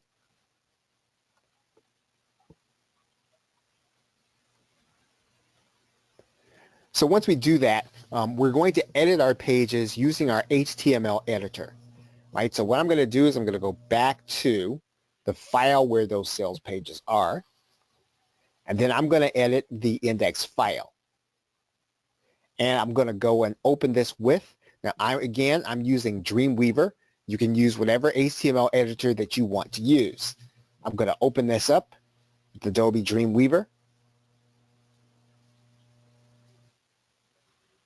And that's going to give me this index file. I'm going to close these others here. And remember, I always want to use the split screen between the actual page and then the code here.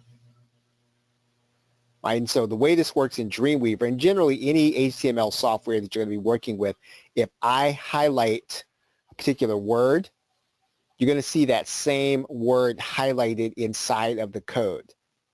I can go to the code and do the same thing. I can do it backwards. If I want to highlight something in the code,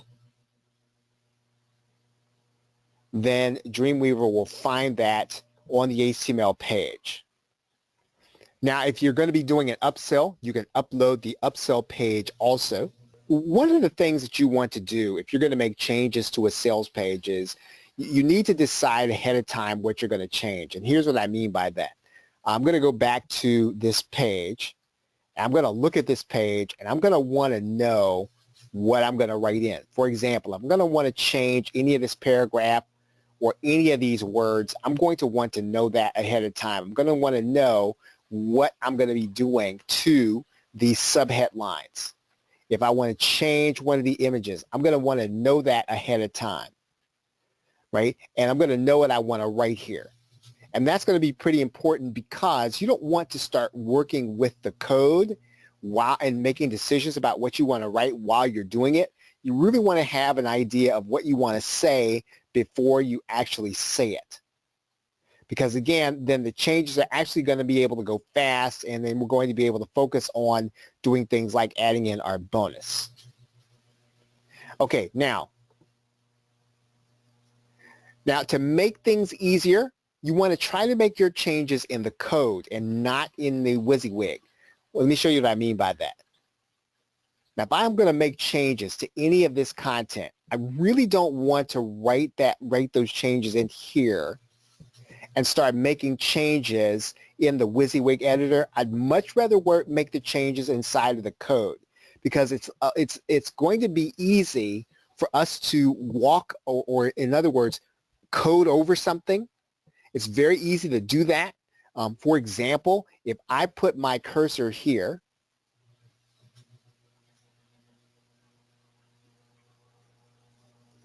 and let's say that what I do is I then start to delete the periods, I could delete this paragraph line without meaning to.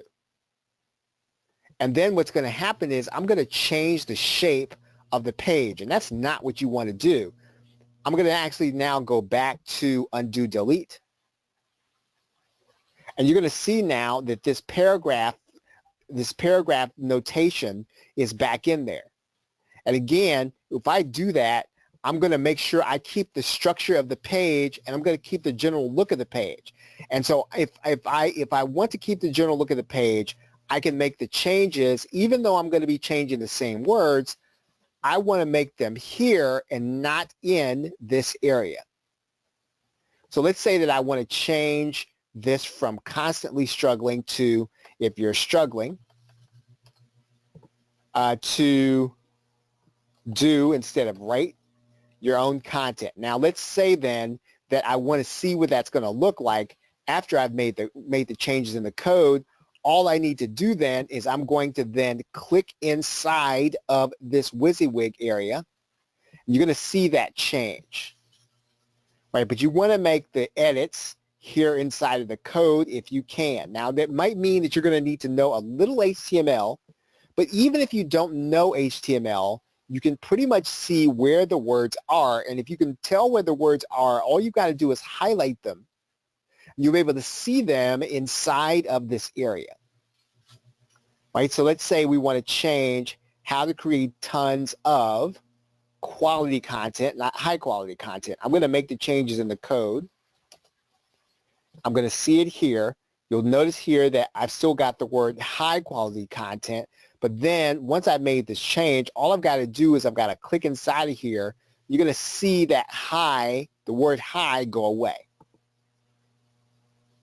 Right, so again, anytime you want to make changes, you can highlight them here, then go to the code and make the change. It says if you can speak it, I'm going to then take this then out. I'm going to make this a semicolon. Now I'm not going to see the change here, remember, so what I'm going to do is I'm going to click inside of here, and then I can see the change in terms of what it's going to look like.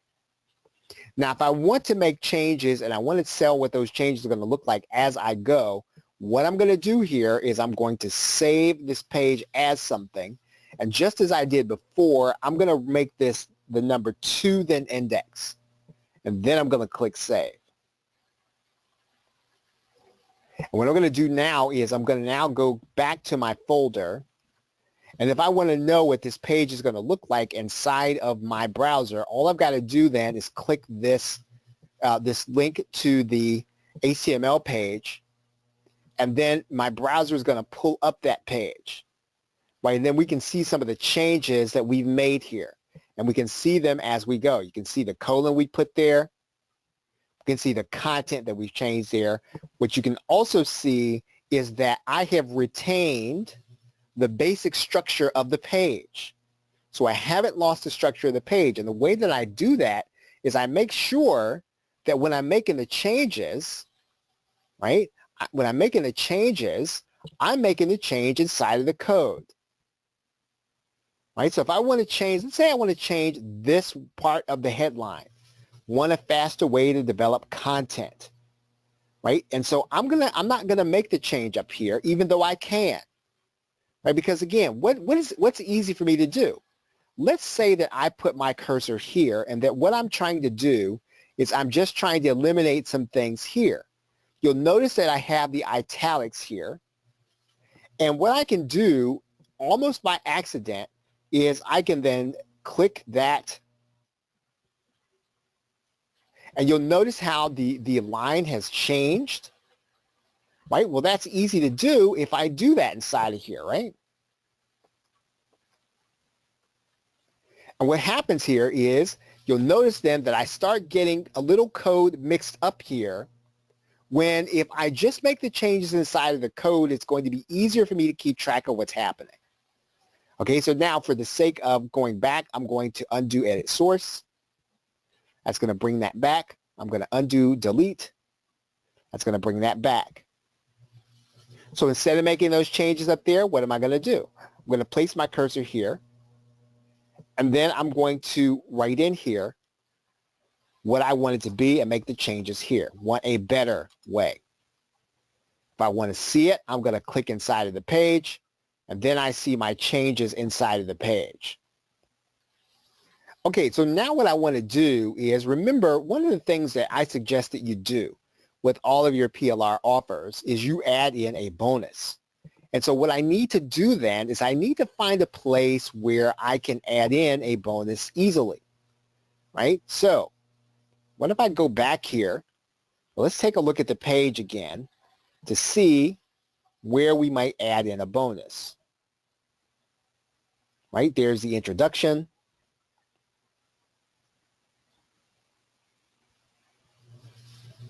Okay, I might add in my bonus here, right? So really, instead of working with this image, now again, this is a second call to action, but I'm actually going to change this call to action to my bonus, right? Maybe that's what I want to do. So I'm going to have to take note of a couple of things. Number one, I'm going to want to know the dimensions of this image. Now I can look inside of my folder and I can find out what those dimensions are. So I'm going to go inside of there. I'm going to go inside of my images.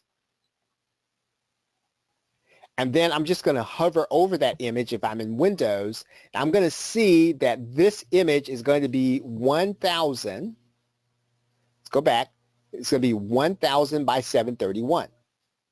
Right? So in general, I don't want my image to be bigger than that.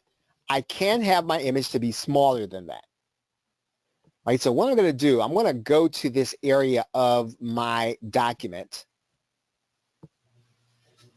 I'm going to do that inside the HTML. I'm going to go to the sales page. I'm now going to go back and look at this here. And I want to find that spot in my page. Okay, so we've got this image in here. And what you're going to notice here is that it doesn't really resize the image. So that's going to be a true size of the image, right? So 1,000 by 731 is the size of the image.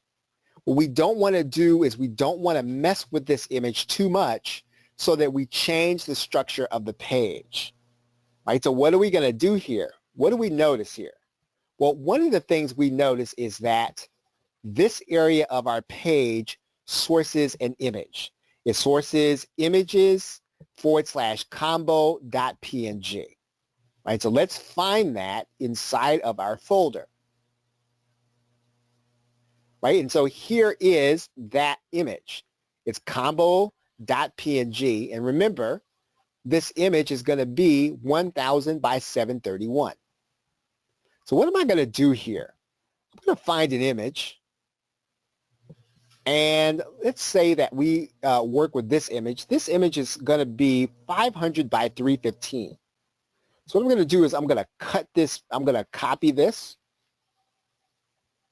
I'm going to go back to my folder.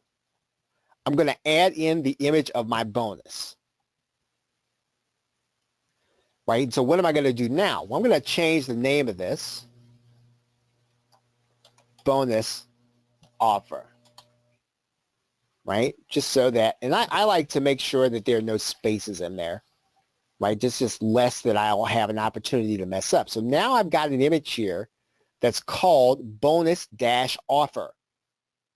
Right? What am I going to do now? Well, I'm going to go to where this image is. I'm going to change this. I'm now going to make this not combo.png. I'm going to change this in the code to bonus-offer.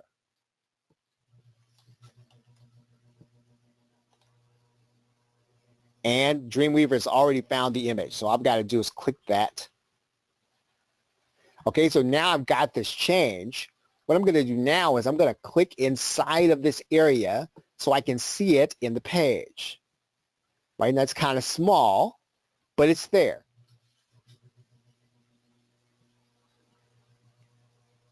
Now, what I want to do now is I want to save this. I'm going to save this as this page. I'm going to overwrite that. And so now what I'm going to do is I'm now going to then check that page.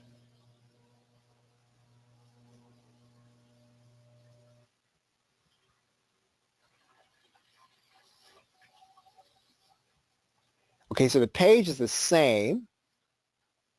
And now I should have my bonus image there. And there it is. So what do I want to do now? Well, now what I want to do is I want to change this text so that it says something about and get this awesome bonus or something like that, right? So I'm going to go back here.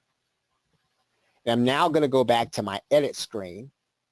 I'm going to go back to this index page where I've been editing. I'm going to go back to that section. Actually, I want to go to index 2, yeah. I just want to change the text to this. Now, this is the easiest way for me to add in a bonus. So what I'm going to do is I'm going to go to my split screen where I can see the code and design at the same time. I'm going to double click this so I can find the code.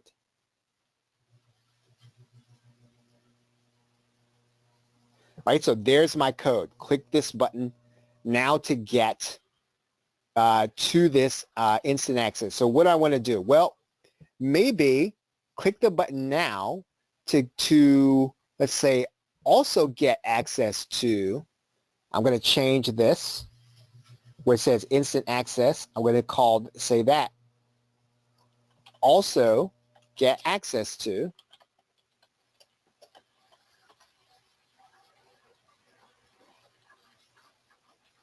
this.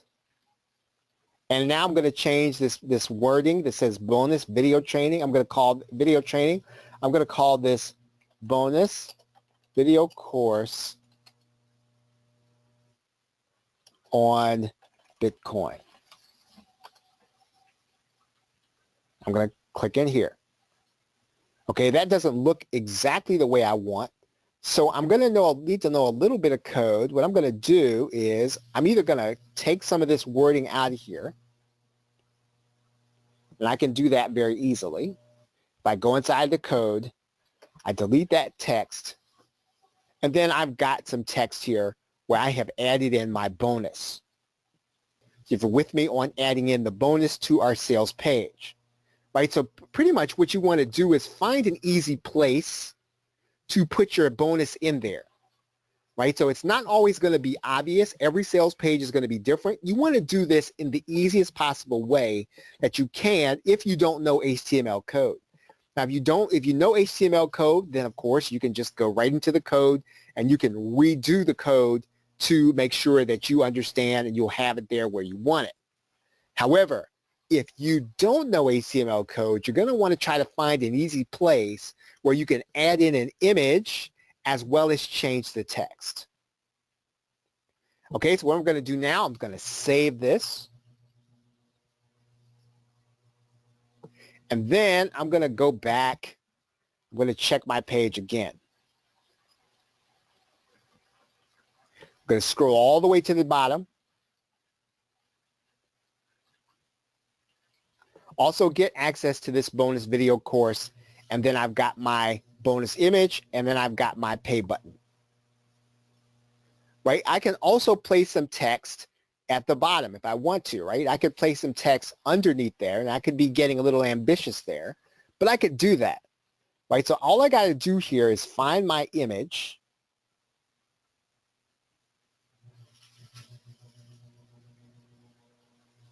Find a divider, and then I want to put that image, I want to put that text right underneath this image. I can also do that. Okay, so we've looked for an easy way to add in the bonus. Typically means copying one section and pasting it in. In this case, all we did was we added in an image. We also paid attention to the image size, right? We made sure that our image was not going to be larger than the space because we don't want to break the frame. Okay, so now the last thing we need to do to this sales page is we're going to need to decide on how we're going to take payment. And we will discuss that in the last section of this course on mapping and testing, right? And then we'll also do the last thing, which is to place the button code on your sales page to finish the process. Okay, so we're going to talk about mapping your buy buttons today.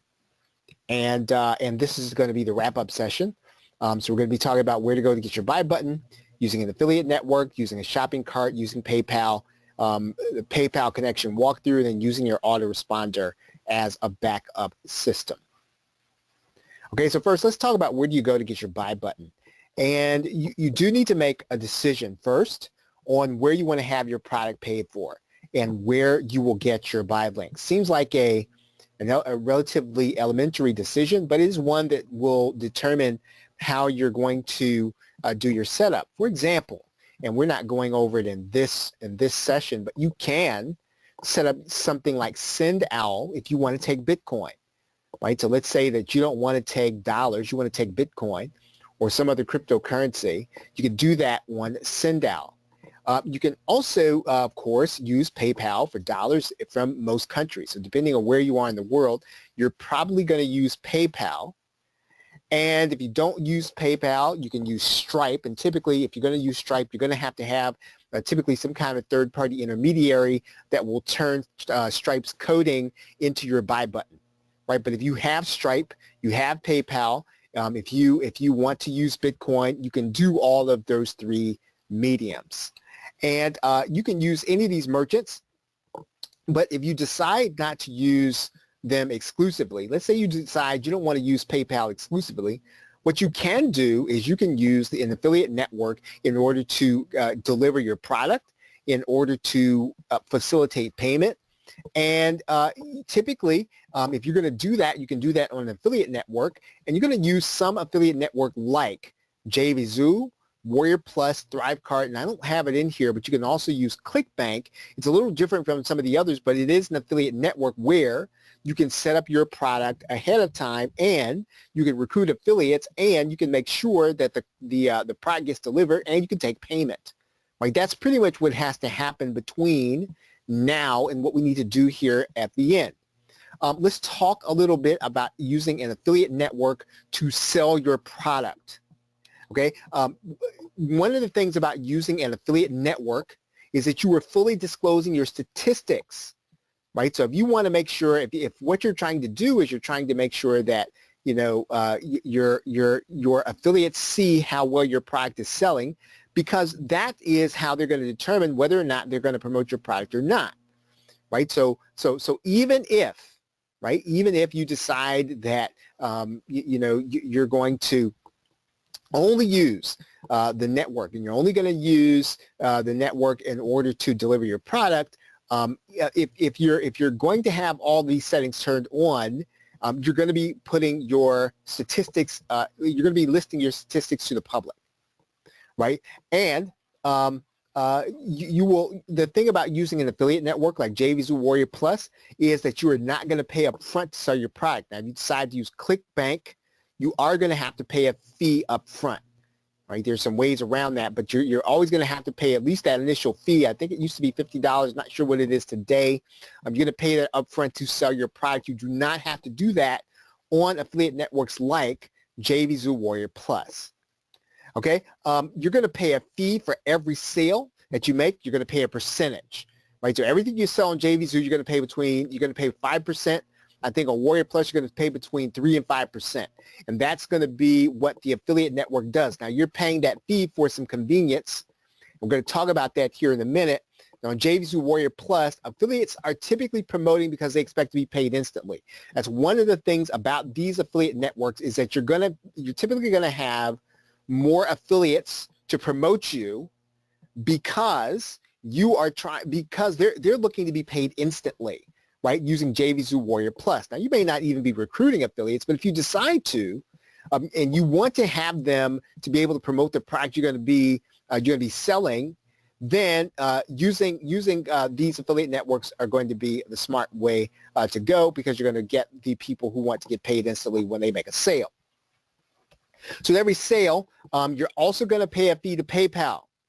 Right, so that's not going to be all rolled into one. So in other words, you're going to pay that 5% fee to the affiliate network. You're also going to pay a fee to PayPal. Right, so again, those are going to be two fees that you're going to be using.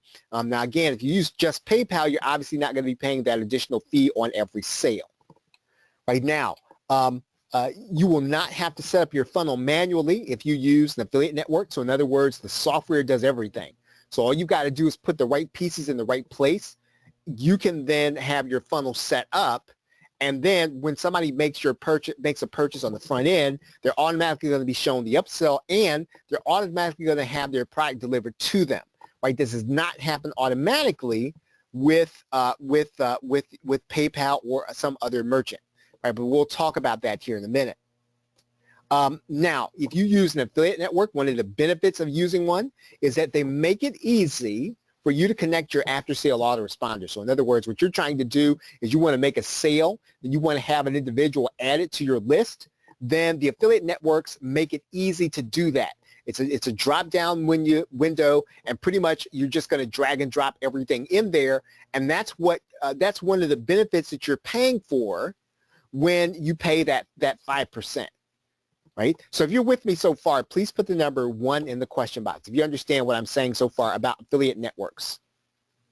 Right now, what an affiliate network does, it also makes it easy to lock up your content with membership software. So in other words, let's say you're going to use something like, I know you're going to use something like Wishlist Member. Well, there are areas of these affiliate networks where they will use the API to connect to the membership software.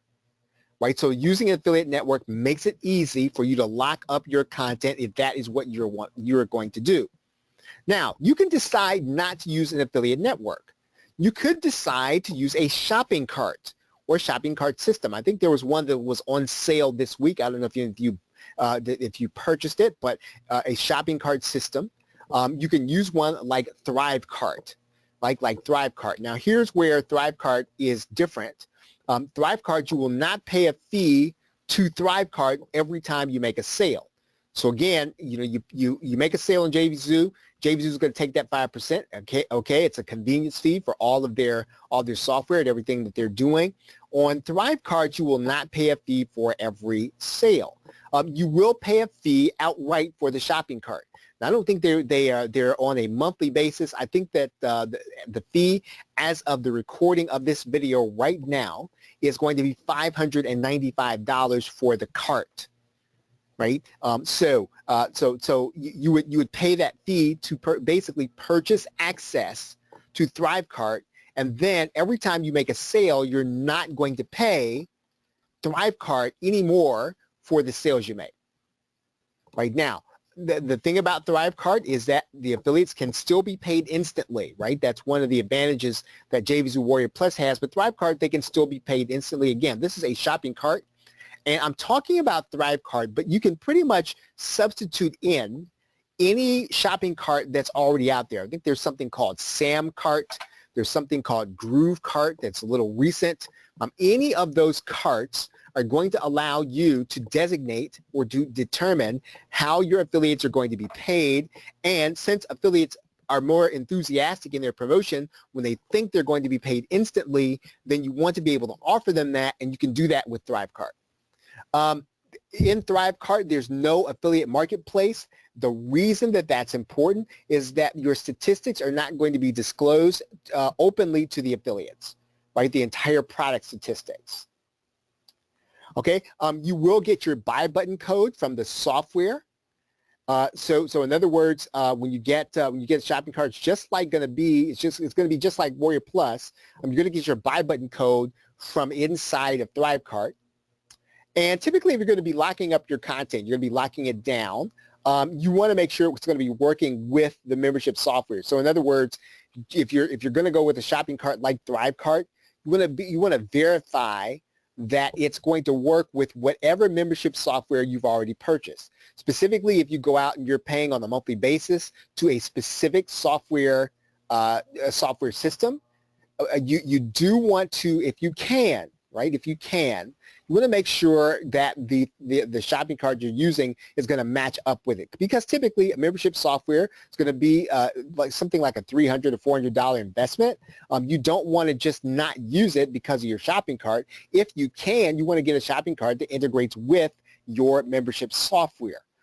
You are also going to want to connect your autoresponder to your shopping cart. If you're using something like ThriveCart, there are easy ways for you to connect your autoresponder. So as you start thinking about a shopping cart and you're going to actually go out and make a purchase for one up front, or you want to pay for one on a monthly basis because you don't want to pay a fee every time you sell something, then you're going to want to make sure that whatever autoresponder you're using, it does connect to your shopping cart, so that when somebody makes a sale, so that when you make a sale, right, you want to have that person added to your email marketing list. Okay? All right, so are you with me so far? So if you're with me so far, please put the number 2 in the question box if you understand what I'm saying. So far, so good. Right? Okay, I'm going to move on now. I'm going to move on, and let's talk about using PayPal or a merchant of some kind. Now, in most cases, and we're going to go over this mostly tonight, you can choose to use PayPal as your merchant and shopping cart at the same time.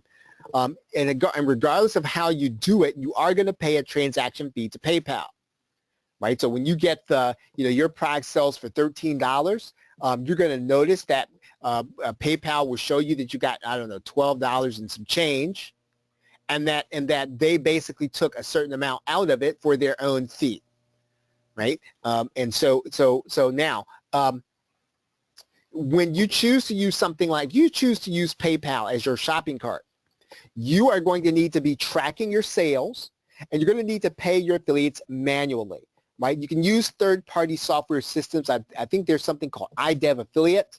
There's also something here that we have listed called WP Affiliates. I don't have an affiliate link, but that is where it is. Right now, you are going to need to know what you want to accomplish ahead of time before you start working with PayPal, right? So again, so let's say you're already done with the sales page, made all your edits, and now you're just going to connect the button. You want to know what you're going to do ahead of time. Let me explain to you what I mean by that. For example, as soon as the buyer makes the first purchase, let's say they purchase your front-end product, what do you want them to see right after that? Right? Do you have an upsell, or do you want them to be sent straight to the download page? Again, that's your choice. You do not have to send them to an upsell. You can do this however you want, but you do need to know ahead of time what you're going to do. How is the buyer going to get their product? Are you going to make sure they get the download link by email? Or do you want to make sure, belts and suspenders, that they're sent straight to the download page once they make the purchase? Again, that is going to be your choice. It is doable inside of PayPal. You want to make sure if you're going to have an upsell, you want to know then, based on what we just talked about, well, how's the buyer going to see your upsell? Are they going to see it in the first email? Are they going to see it as soon as they make the purchase? Again, but there is no one size fits all. Now, there may be something that you're used to experiencing, but you do not have to do it that way if that's what you are not comfortable with and you don't want to do it, or you have a business reason for not wanting to do it. And this is really important. How are you going to get a double opt-in confirm email? Right now, when you decide that you are going to use an after-sale autoresponder, what's going to happen is that your customer is going to get an email in their box. It's going to say, join my list, and they're not going to know what that's from. You are very much unlikely to get someone to go to your email, open it, click the confirm link to become part of your list and get marketed to. That is not what they're going to do. So typically what you're going to be doing is you're going to be using single opt-in when you make a purchase. Now, you should be giving those people a message as soon as they become part of your list. So in other words, the autoresponder adds that person, right, when you make a sale, and then that autoresponder on day 0 should be sending out an email from you basically saying, you know, we'll talk about this here in a minute, what you're gonna put in there, but it's going to send them the download link, right? And you're also going to get them double opt-in. You're going to get them single opt-in confirmed, but we're going to want to work a little harder to get that double opt-in. Right, so let's talk about first how we're going to map this out. Okay, so you're going to first go to your PayPal system.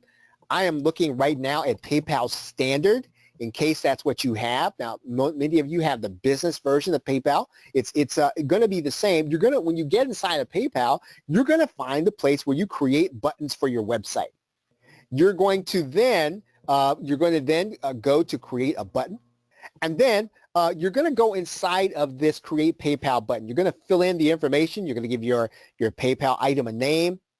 You're probably not going to use add to cart, right? So you're going to want to change that drop down menu to, I think it's buy now. You're going to put your price in there. And you're going to make sure then that the person, you're going to use your secure merchant ID.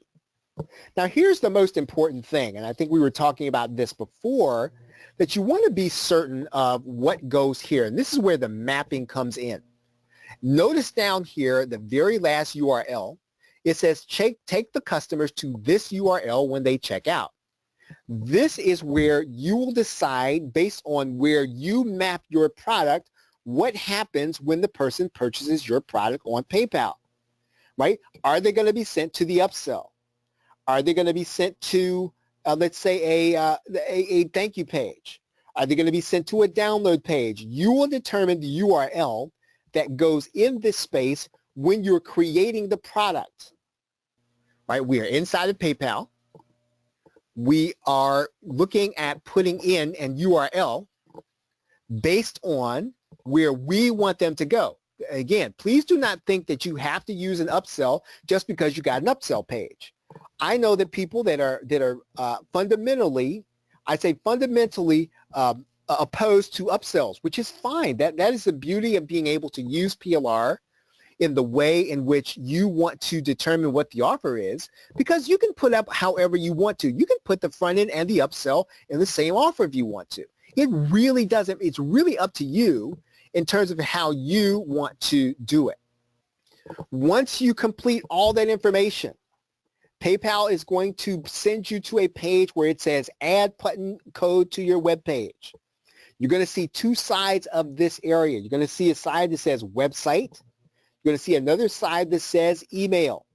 You are going to grab the email link, right? When you grab that email link, that's the email, or that's the link you're going to take back to your sales page.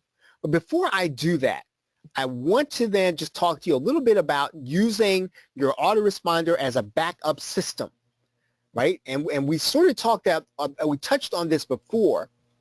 You definitely want to make sure that your autoresponder, right, whatever you're using, is going to be connected at the point of sale. Now, again, if you're going to be using, an autoresponder that maybe isn't going to be one of the names that are going to be connected, you might want to consider that. right? Consider these kinds of things because if you're making a sale, you definitely need to be adding to your list. If your autoresponder is not doing that, you might want to consider using one that does, unless you can do this with your autoresponder. Right now, if there's no direct connection between your autoresponder and PayPal, try to establish one with Zapier. Right? You can try to establish a connection with Zapier.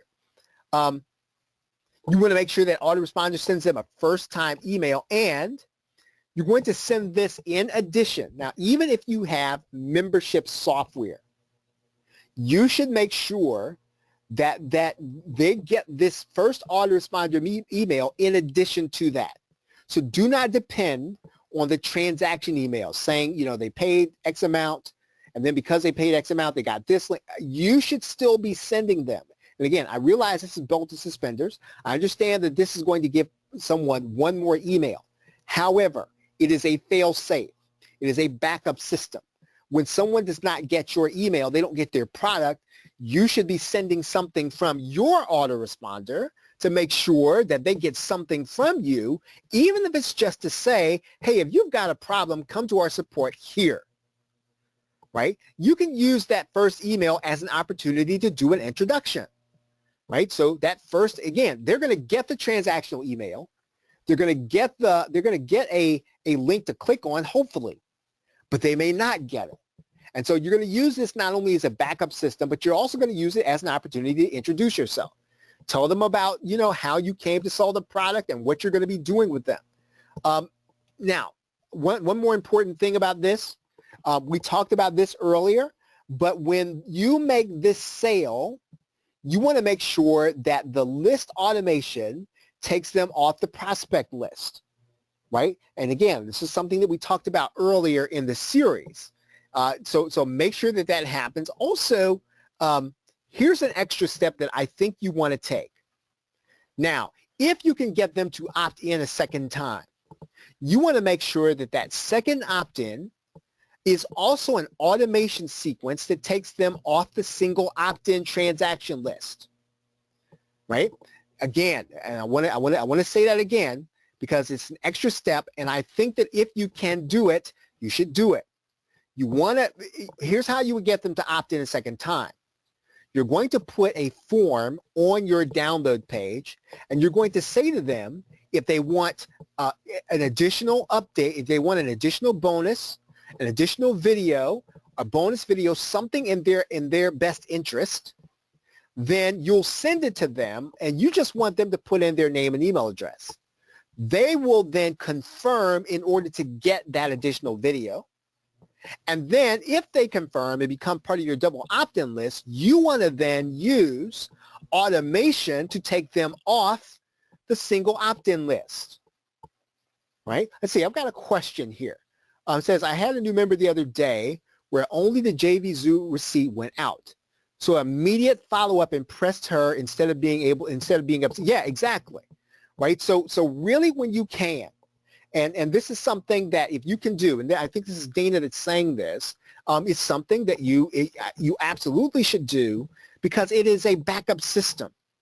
And nobody knows. Listen, these things happen to us, and even though something should work all the time, they just don't always work all the time. There are any number of things. It could be the way they're interacting with your WordPress site or your HTML. It could be anything, right? So try to, if you can, use that autoresponder as a backup system.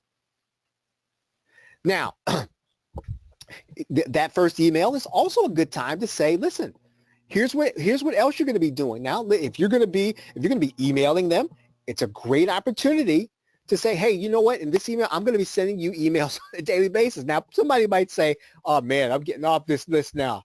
But you don't want them to start getting email from you and then be surprised about it, right? So again, everything that you can do to communicate up front in this email, plus have it be a backup system, would be just awesome. And one of the things that you want to note about this, if you're going to use an autoresponder, if you're going to use an autoresponder with PayPal, right, the autoresponder is going to limit what you can do inside of PayPal, right? So again, so even though PayPal is going to be simpler, it's going to be cleaner, you've got one space for your IPN, and you will not be able to do anything else with your IPN other than when you use it for this product. So again, you have to kind of weigh that out if you're going to use it that way, or this autoresponder. Now, one workaround to that is to use Zapier as the IPN connection. Then you can have a lot of different,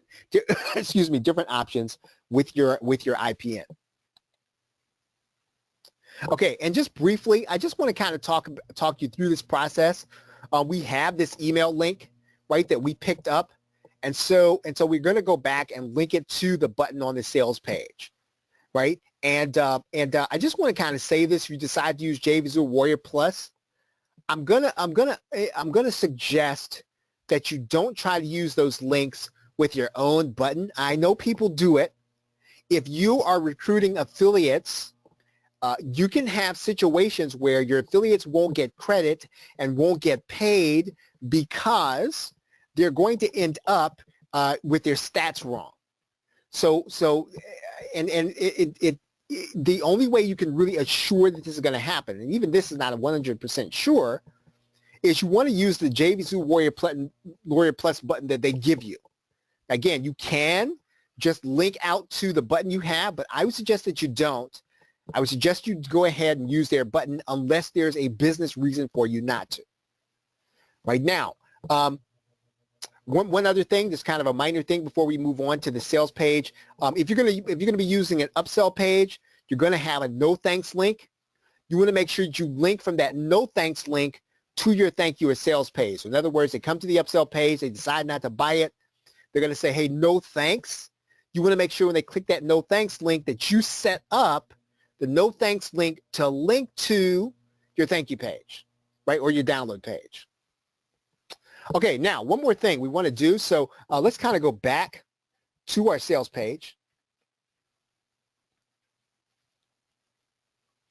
And I'm going to open up this sales page because now you should have your link, right? And all you're going to really do, right, is you're going to, one of the easiest ways to do this inside of Dreamweaver is I like to click right on top of this button.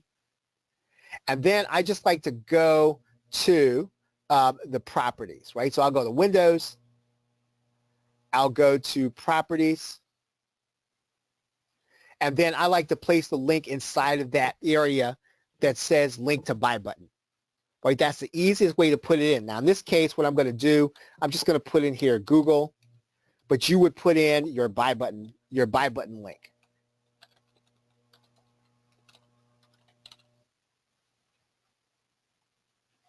And then all you have to do is close out the properties button. You can then find your other buy button, click on top of it. Then you're going to insert.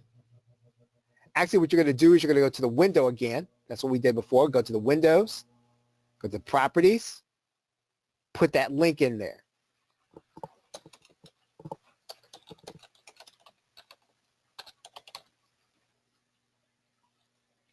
Okay, any questions overall? Let's see. Okay, so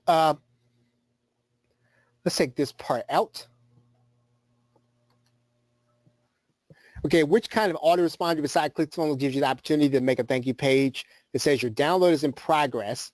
Please watch this video below. Okay, so basically what you're doing is you're using some coding so that a person has to watch the video before they get their download. Do I understand that correctly? Or is it while they're getting their download? Because if it's while they're getting it, and I will say something about this actually. Right, yeah. I generally, and this is a little more aggressive than I personally like. Right now, what I would prefer is that I would get my download as soon as I got to the thank you page. Right, and And I think you can do that in ClickFunnels. I'm thinking that you can do that on lead pages. I just don't know if it's what you want to do. Right? I think that you want to put that video on your download page. I think you want to give them that link also. And because in general, as I understand it, PayPal does not necessarily like anybody getting between them and what they purchased. Right? So in other words, you know, what marketers used to do is they used to put a bridge page between when the person actually made the purchase. They send them to a bridge page and say, hey, put your name and email address in here, and then they would send them to the download page. And PayPal really frowned on that. And so in general, I think that PayPal kind of frowns on getting between somebody and their download. And personally, I'm not a big fan of doing that. Right? I would prefer that I would prefer that I got my download when I made the purchase, and I get there as soon as I can. You didn't make me do anything in order to get it. Right? But yeah, I don't know if you can do that outside of ClickFunnels. I think you can do that with lead pages, and ClickFunnels is unique in that it has an autoresponder and it is a paging system. Right? So they have the two bundled together. There are some other systems that are available. I personally use Optimized Press and Aweber, but they are separate systems. There are systems where you can buy them together. ClickFunnels is unique in that both are together. Right? That's a great question.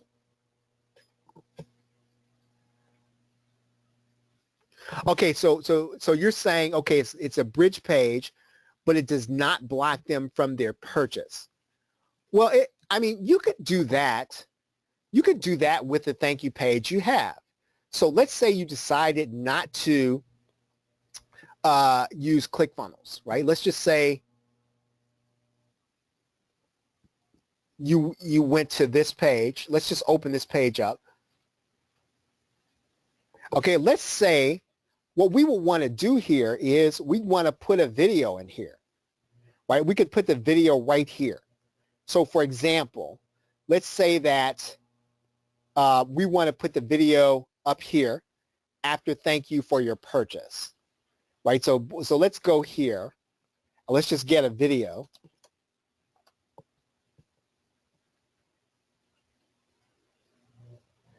And let's pick up the matrix. Let's click the share button.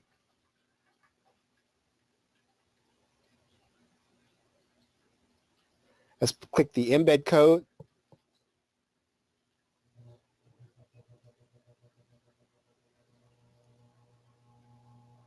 All right, so we're going to grab this embed code and copy it. And now what I'm going to do is I'm going to go back to this thank you page. I'm going to go open with.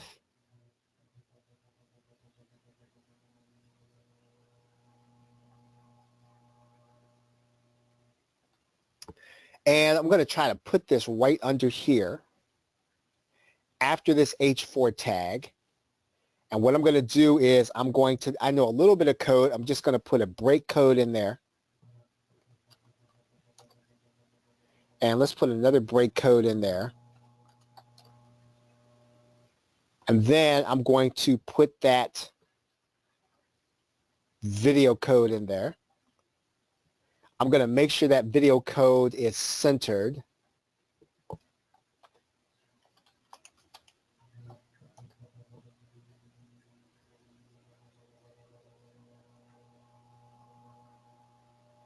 See, it did not like that. Take that out. Okay, let's see how this looks. Okay, so here's my video here. And so I'm gonna write in here. I'm gonna write it here.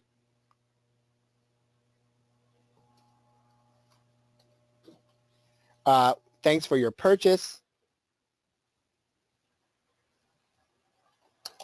Now watch this special video for a bonus webinar. Let's see, and I probably want to break that. So I'm going to, I think I'm going to break here.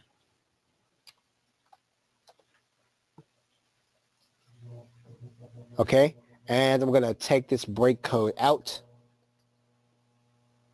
So, okay, so now I have on my page here, and let's go ahead and save this.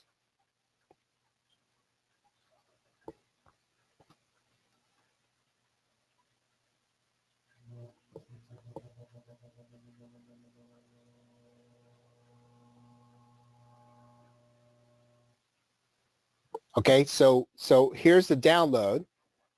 But the first thing you're going to see is watch this video. So you don't really need to have like, you don't have to have ClickFunnels to do this. You can do this on your PLR sales, your PLR download page.